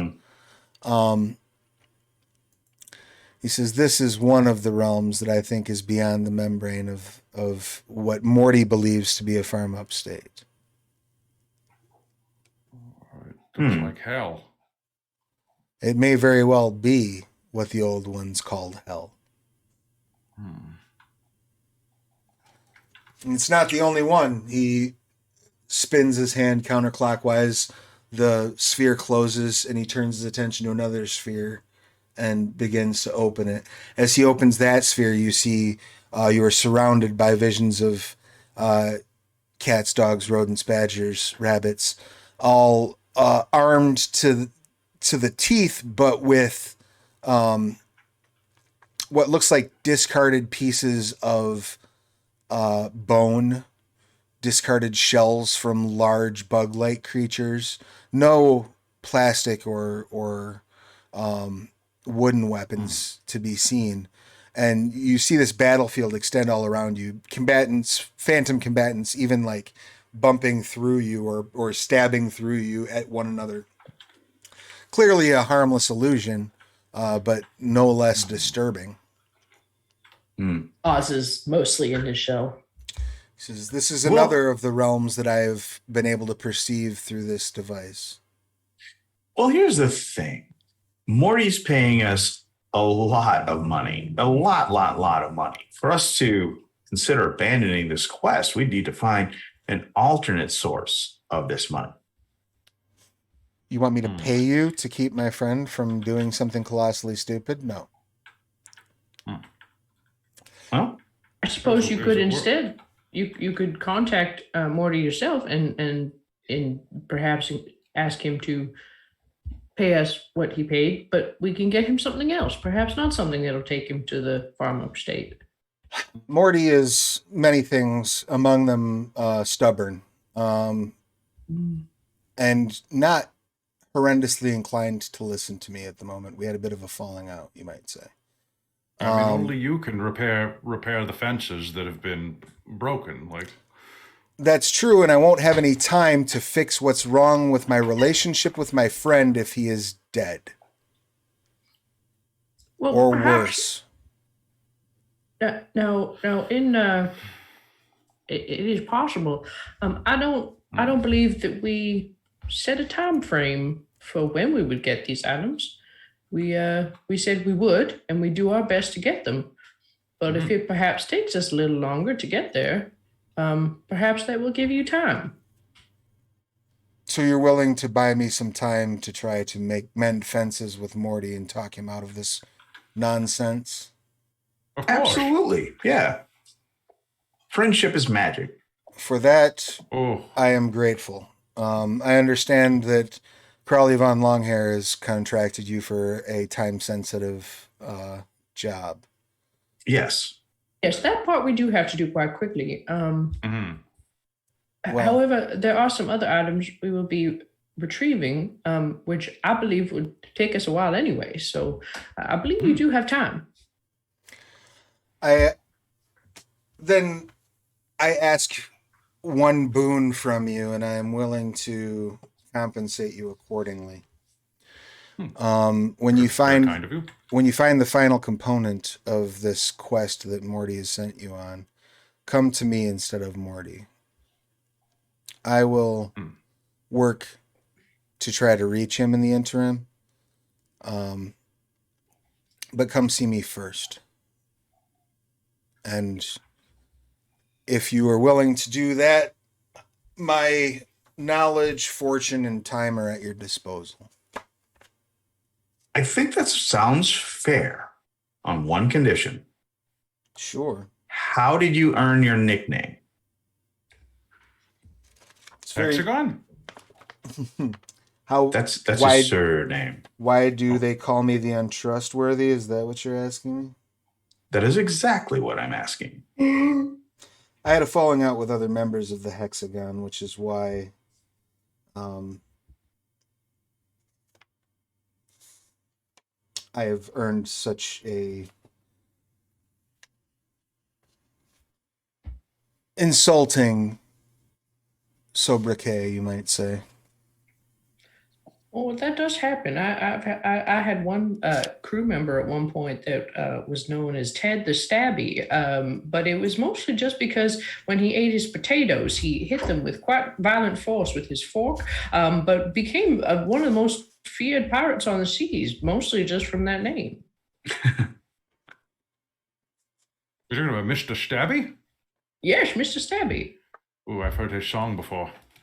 Yes, Yeah, it's terrifying. When you work closely with people of a certain level of exceptionalism, egos are liable to bounce against one another. Sometimes members of the Hexagon frowned on some of the knowledges that myself and my ally Roberto would seek. Are we familiar with the Hexagon at all, or like is it a known enough entity that we're in just like the sense that you like adventurers have heard legends of this band, particularly operating? It's been a while back that the Hexagon were active together. All of the members of the Hexagon have now sort of gone their separate ways for the most part. Mm-hmm. But for a time, they were the most infamous adventurers in the realms. Okay. And they theoretically, according to Morty and anyone who listens to Morty was sort of in charge of the Hexagon. Morty considers it to it's falling apart to be one of his greatest failures. Makes sense. So, Yeah.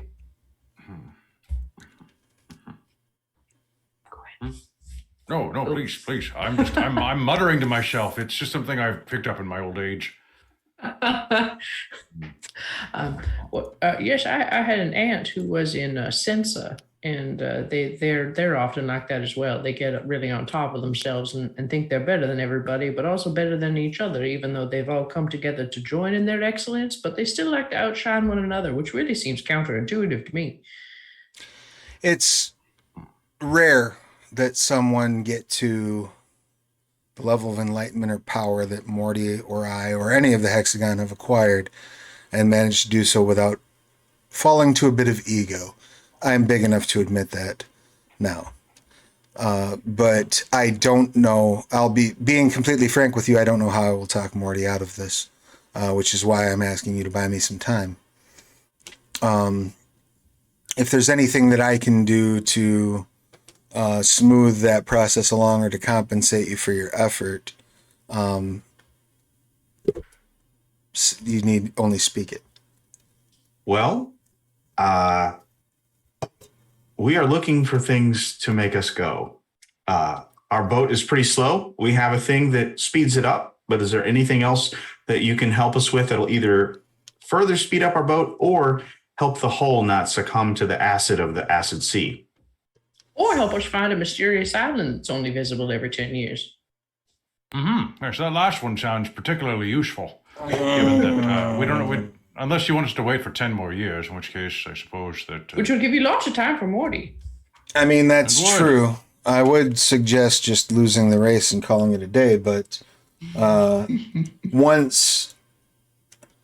And you're welcome to do so if you so choose, but once you have agreed to do something for Crowley Von Longhair, he tends to get testy if you fail to follow through. That's what I was going to say. That would be us breaking the promise to two very powerful people. Although perhaps we could pit the two against one another. Well, there's a couple things I can do. One, if you need some assistance, I do have some members of my workforce that I could part ways with. As he gestures over to the members of his workforce, you realize that about half of the workers that are actually working on this tower aren't alive anymore. Pleasant. Do we in our ship's positions, do we have somebody, I forget the position it was, that helped the hull integrity, right? Like there was one person. Yeah, the first Oh, mate. that is you. We do have that. Okay, good. No, we have me. As far as I know, we do at least. Yeah, because we were debating between that and navigation, and we hired a navigator. Right. Yeah. We still have a couple positions that could be filled. Can some of this undead crew do that? Oh, I can try. He looks over at one of them and says, bippity boppity boo, you're a sailor now. And There's a little hat appear. it sort of like looks over at him for a second. Gives him some magic spinach. And you see sparks fly behind its eyes, and its head spins all the way around one time with a very loud crack. Like Manny faces. And then The He-Man figure. it starts moaning a sea shanty. Like not even forming words, just I'm gonna call him Samuel Taylor Coleridge. Samuel Taylor. Got an albatross around his neck. Oz will sing along. He says, I guess, yeah, if you need a couple of those, I can probably spare 5. Wow, that's quite a lot. Well, 5 of them. So how many positions do we have to fill? I can't remember. Just looking at the thing. As far as dedicated crew, I think you only have 3 positions that aren't filled. Yeah, because we have a captain, we have a first mate. Gun boy. You have you as the gun boy. We had Liam was our medic or quartermaster. Okay, so we need we can have a sailing master and a medic or an entertainer. Having an undead person as a medic would be kind of fun. I mean, very funny. Well, the sea shanty one's guy's already already singing. an entertainer. Yeah. We already have a Dr. Bones. No, we Just got another Dr. Bones. Double So, Dr. Bones. Maybe Samuel Taylor Coleridge can be the entertainer, and then we'll get one of these folks to be a doctor besides Bones. Oh, wait. Sailing master, which is what would help us find the island. Sure. But I mean, if we get 5 of them, will 5 encumber the ship in any way extra? Not like at we'll all. go slower. No, you can have a crew. You can have up to like 20, 30 people on your ship without running into a problem. What kind of animal was Samuel Taylor Coleridge? Samuel Taylor Coleridge was at one time a dog. Now he and his 4 allies, who you have been gifted with, will use the zombie traits. Okay. For any rolls they need to make. Those can be found on page 195 of Pugmire. Fantastic. So they're not particularly awesome at much aside from Constitution. But they are capable of making those rolls and filling those positions. And they do allow, because the guy with stuff, the sailing master just gives us advantage on navigation rolls. Right. And that uses the boat stats, correct? That is correct. So whenever the boat makes rolls, the person in the position makes those rolls. Failing that, the captain makes the roll. Okay. So your boat's stats are your crew's stats. As far as so the person navigation. rolls it. So you would roll for our navigation, but it would be. I would let you roll, but you both. would use the zombies traits. And in fact,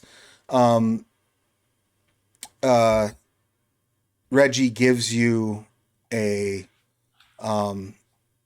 crown made out of plastic, and this crown has a couple of Burger King. I was gonna say it's got a big BK on the front of it. It has a couple of wires that hang off of it.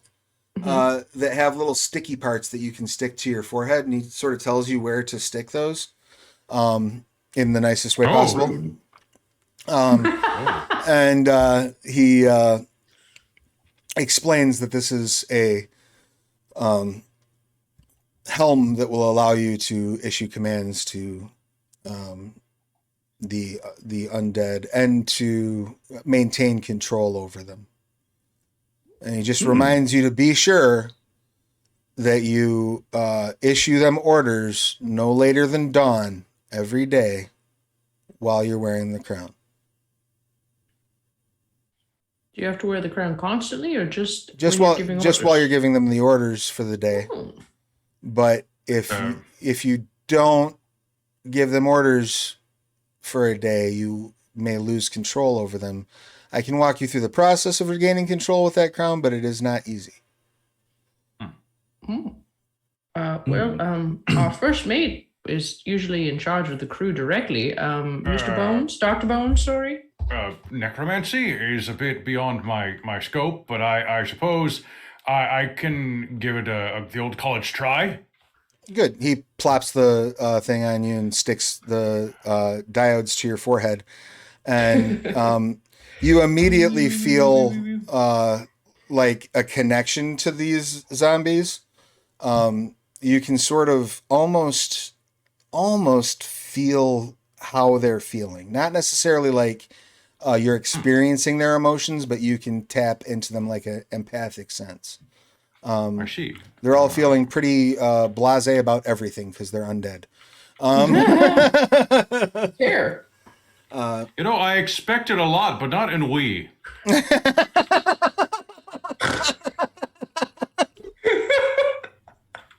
And honestly, this reminds you of what? This reminds me of my time in college. A lot of necromancy in college. No, just did a bunch of dogweed. felt pretty numb to stuff for a while. I was going through some stuff. Nice. So this helm effectively allows you to use the control undead feature of animate dead.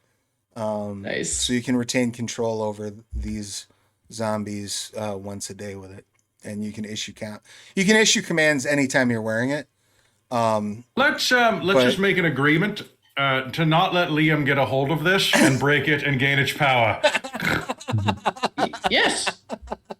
Or maybe we should actually. That might be very useful in its own way. That would probably be very stupid actually. Let's not and say we did. Yes. Reggie Burn that bridge when we come to it. Reggie says there's worse things you could do with it. Is all I'm saying. But like, I mean, use your imagination. There's a lot you could do that's terrible, I'm sure. Yeah, I've given you some crew. I've given you some a means of controlling that crew. I would not recommend betraying Crowley Von Longhair. He's a vengeful sort and absolutely. Remarkably self-involved for a cat. Just not a good enemy to make. Go do your thing, I guess. And if you get all the pieces together, make sure you don't give the last one to Morty. Make sure you come to me. Of course. Okay. I will try my best to reach him because none of these seem like a good idea. And if I could get him here, maybe I could show him that. I'll work on that angle. You work on not letting him get there yet.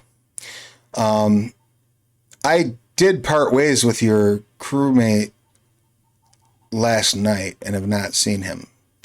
Now, that's not to say that he's in any peril. There's plenty in Port Matthew to get one involved, but I can put my people on the street to look for him if you're in a hurry to get out of town.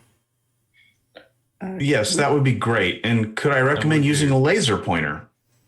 Have you ever seen what happens when you let one of those off in town?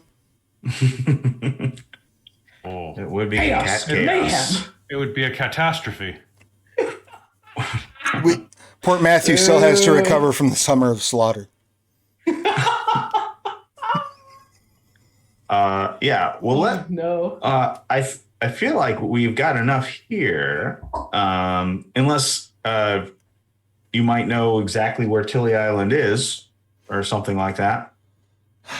Do I know exactly where Tilly Island is? No, but hang on a second. He We do. starts digging around in various boxes that are in his laboratory, and comes out with a map case. Mm-hmm. And he extends it out and then pulls it back and then extends it out and then pulls it back again. And then extends it one last time. That's what it's all about. Pulls it out one last time and says, when you break this map case's seal and speak a location, the map will unerringly navigate you to that location.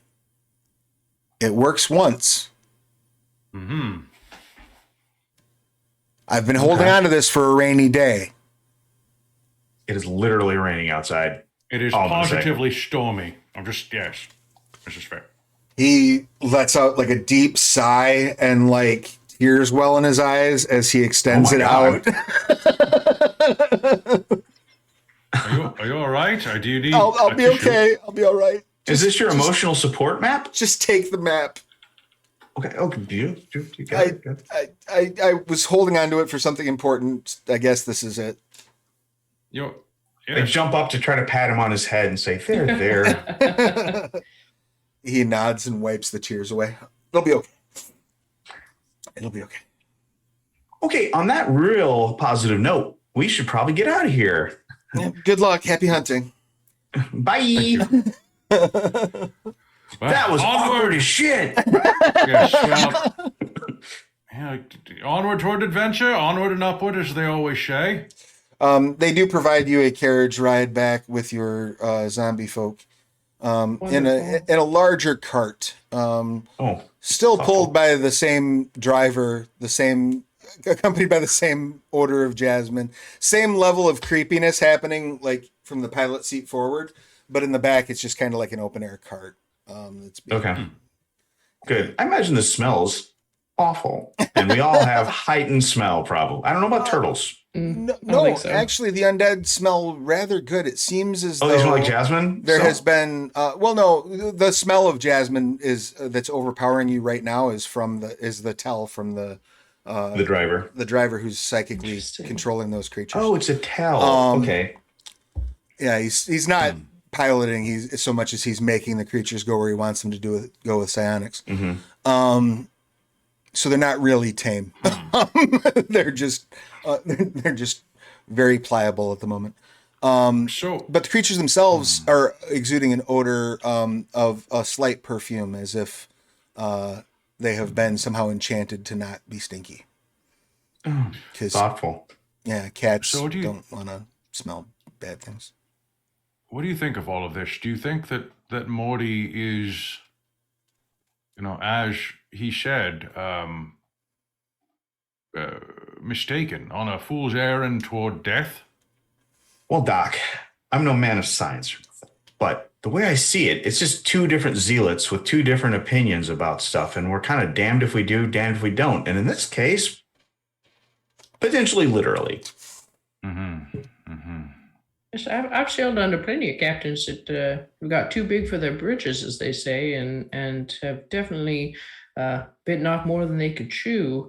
But this may be the case in either direction. But we have a job to do, and we have settled ourselves to doing that. And unfortunately, if that is how Morty wants to conduct himself, it's not our position to change his mind. I suppose if he opens some kind of portal to hell on the world, that might be unfortunate. But I suppose we can cross that bridge when we get to it. I'd prefer not to. But, yes.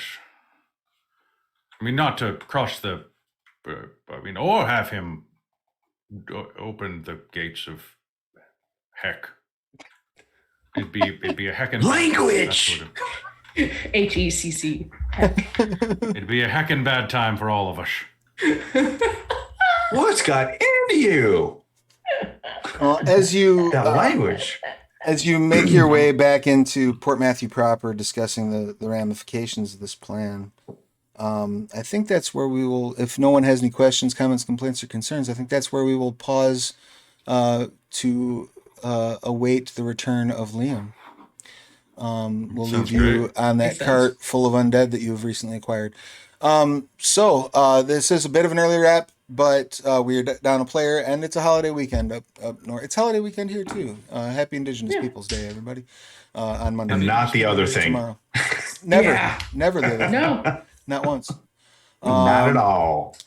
Oh yeah, that day. Sorry, I was zoning. It's my dad's birthday on that day, so I always forget that day exists, and then I'm like, oh yeah, that asshole. Yeah. Yep. It's a good coping mechanism. It's But- Columbo Also- Day. Go watch Columbo. Yeah, go watch Columbo. One other Columbo- thing. Columbo- One other thing. Go play the role playing game. One other thing.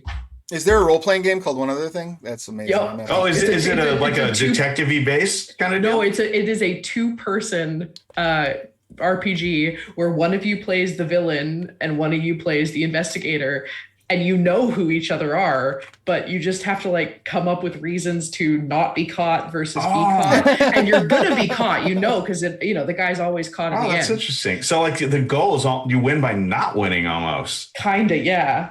which How is long interesting how long because can you keep it going rather than Yeah. Exactly. 'Cause, like, it sounds like it's a lot not- of fun. it sounds like it's as hard to not win as it is to win in a way. Kind of like if you try to lose at rock, paper, scissors, you're going to have equally a bad time as Yes. the person trying to win. Correct. Yeah. Yeah, it looks like a lot of fun. I need to pick it up. That does sound fun. It's a very different take on things for sure. Yeah. That Yeah. definitely does sound like a good time. Although we might be trying not to win too. Like, right now. we like, Yeah. Morty, we just need a few more $1 million and some more time. This is true. Now you're stuck. Now you're kind of stuck between. You're starting to see that there are multiple powerful entities at play here, all who have a slightly different opinion on what the right thing is, and they're all kind of picking at you. So wonder who else you might run into that might have plans or their own opinions about this Yeah. quest for the farm upstate. But we'll find more out about that as we proceed through the adventure. Until We then, are trapped between Dog Charybdis and Cat Scalia. a little bit.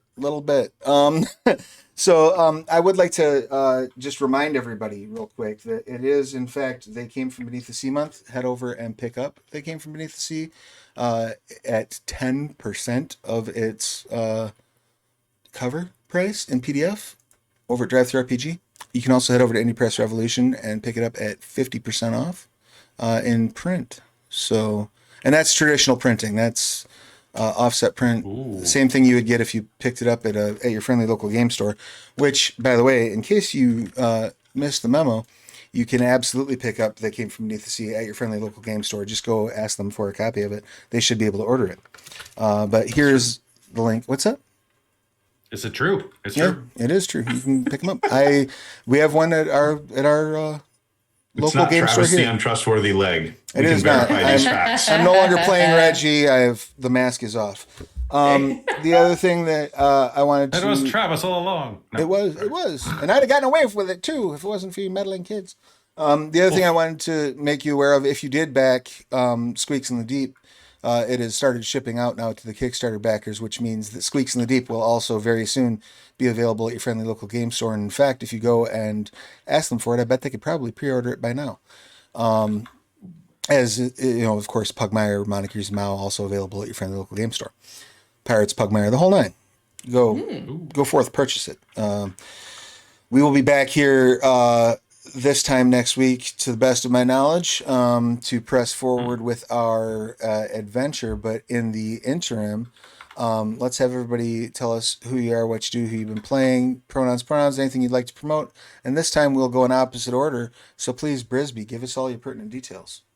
Okay, my name is Tim Stotts. He, him, his. I do motion graphics and other video and design type stuff. I also own a hemp dispensary with some friends in the good old state of Illinois, and it is federally legal where we are. You can find us on Instagram at ACS Plus Hemp. And I'm playing Brisby, who's a mouse and makes a lot of puns, I guess. You have been making the puns. Just remember, somebody make note, because I might forget. You have 11 in the fortune wheel right now. Okay. So feel free to start spending that on rolls if you like to. That's true. Speaking of contributors to the Fortune Bowl, Kelly, please give us your pertinence. Nice. Hey everybody, I'm Kelly. I've been playing Dr. Harold Bones, the not completely ripped off of Indiana Jones Sr., or I guess Henry Jones Sr. You can find me over at twitch.tv or youtube.com/dorktales or wherever your podcasts are acquired. And it's been a lot of fun. Look forward to being back here at a very early hour next weekend as well. Likewise. I'm glad that you're having a good time. I'm so glad I get to play with you Dorktales people. It's so much fun. Yeah. I keep Keep us threatening in mind always. I keep threatening to sneak over onto the channel. One of these days we have to work that out. I'll hit you up actually. Extra Life is coming up in 28 days. So let me know what's good. I promise I'll have my green screen up. I'll stop being lazy this week. And speaking of people who don't have green screens up, I'm sorry, Krista. It was the only. No, it's perfect. I was also lazy this morning, so I feel you. It was the only transition I had. Please give us your pertinence. Hello, I am the lazy Krista. If I don't have to put a green screen up, I won't. But I do have my green screen up over at Dorktales along with Kelly, and you can also find me on Instagram as ChahistAFX. I will be. Normally you can find me on Dorktales, but next weekend you can find me at twitch.tv/plaid dog events, PLAID dog events, where we are doing a charity with adventure dice for Andrea's Adventures, which is available at andreasadventures.ca. And it is in support of the Canadian Cancer Society. And we're going to be playing lots of fun games. There's games Friday, Saturday, and Sunday. You can find more information on our Discord over at Twitch or at Dorktales. Too many names, good Lord. You can find our details over there, and we'll be posting about the event there because there's a bunch of us that are going to be participating, and I'm super excited about it. And then otherwise, you can normally find me on Saturdays at Lawful Stupid RPG, where we play a Heroes of Theros game. That sounds like a lot of fun and a lot of games, and everyone should tune into all of them. I feel you. I too am around on multiple games, though I have a little bit of a break coming up this week, as we did just have our season finale of Sins of Shelzar, so we're taking a couple weeks off of Scarred Lands. Nice. They finished Dead Man's Rust. I'm very proud of my. They did well, sort of. They dropped off the stuff in the Gleaming Valley, and when they found out that the forces of Glividatel were still going to come to the Gleaming Valley for a fight, they were like, "Yeah, good luck, y'all. We have shit to do in Fenrir," and teleported out. So they kind of finished the campaign. Classic. Oh my God, I love that. And that's a tabletop game. They're like, "Yep, these Hollow Legionnaires will be fine. They got the cure. They'll be all right." And that's probably true, but they were like, "No, we have other stuff to do. Peace. We're not about to get in another war." But they just had a party member die too, so they weren't exactly in the like, let's go fight. This is fair. They were like, "We've lost enough. Good luck to you." As adventurers do. Yeah. Gotta look out for number one. There is a threshold. So we'll be back next season with them in Fenrirlic, because they have stuff to do in the frozen north. So that's where we'll be spending our winter. I guess planning. Now would be a good time to say also that I am Travis and my pronouns are he and they. When I'm not running games, I'm writing them. You can find my stuff anywhere on the internet at Travis Legge, except here on Twitch where I'm Plastic Age Plays. I will be back here next week. I think is the next time I have a game, because we wrapped up the Phoebe Trust too. So I'll see you all same bat time, same bat channel. In the meantime, please make sure you're getting your shots, washing your hands, wearing your mask, taking care of yourselves and each other. And we'll see you again real soon. Woo! Bye. Bye.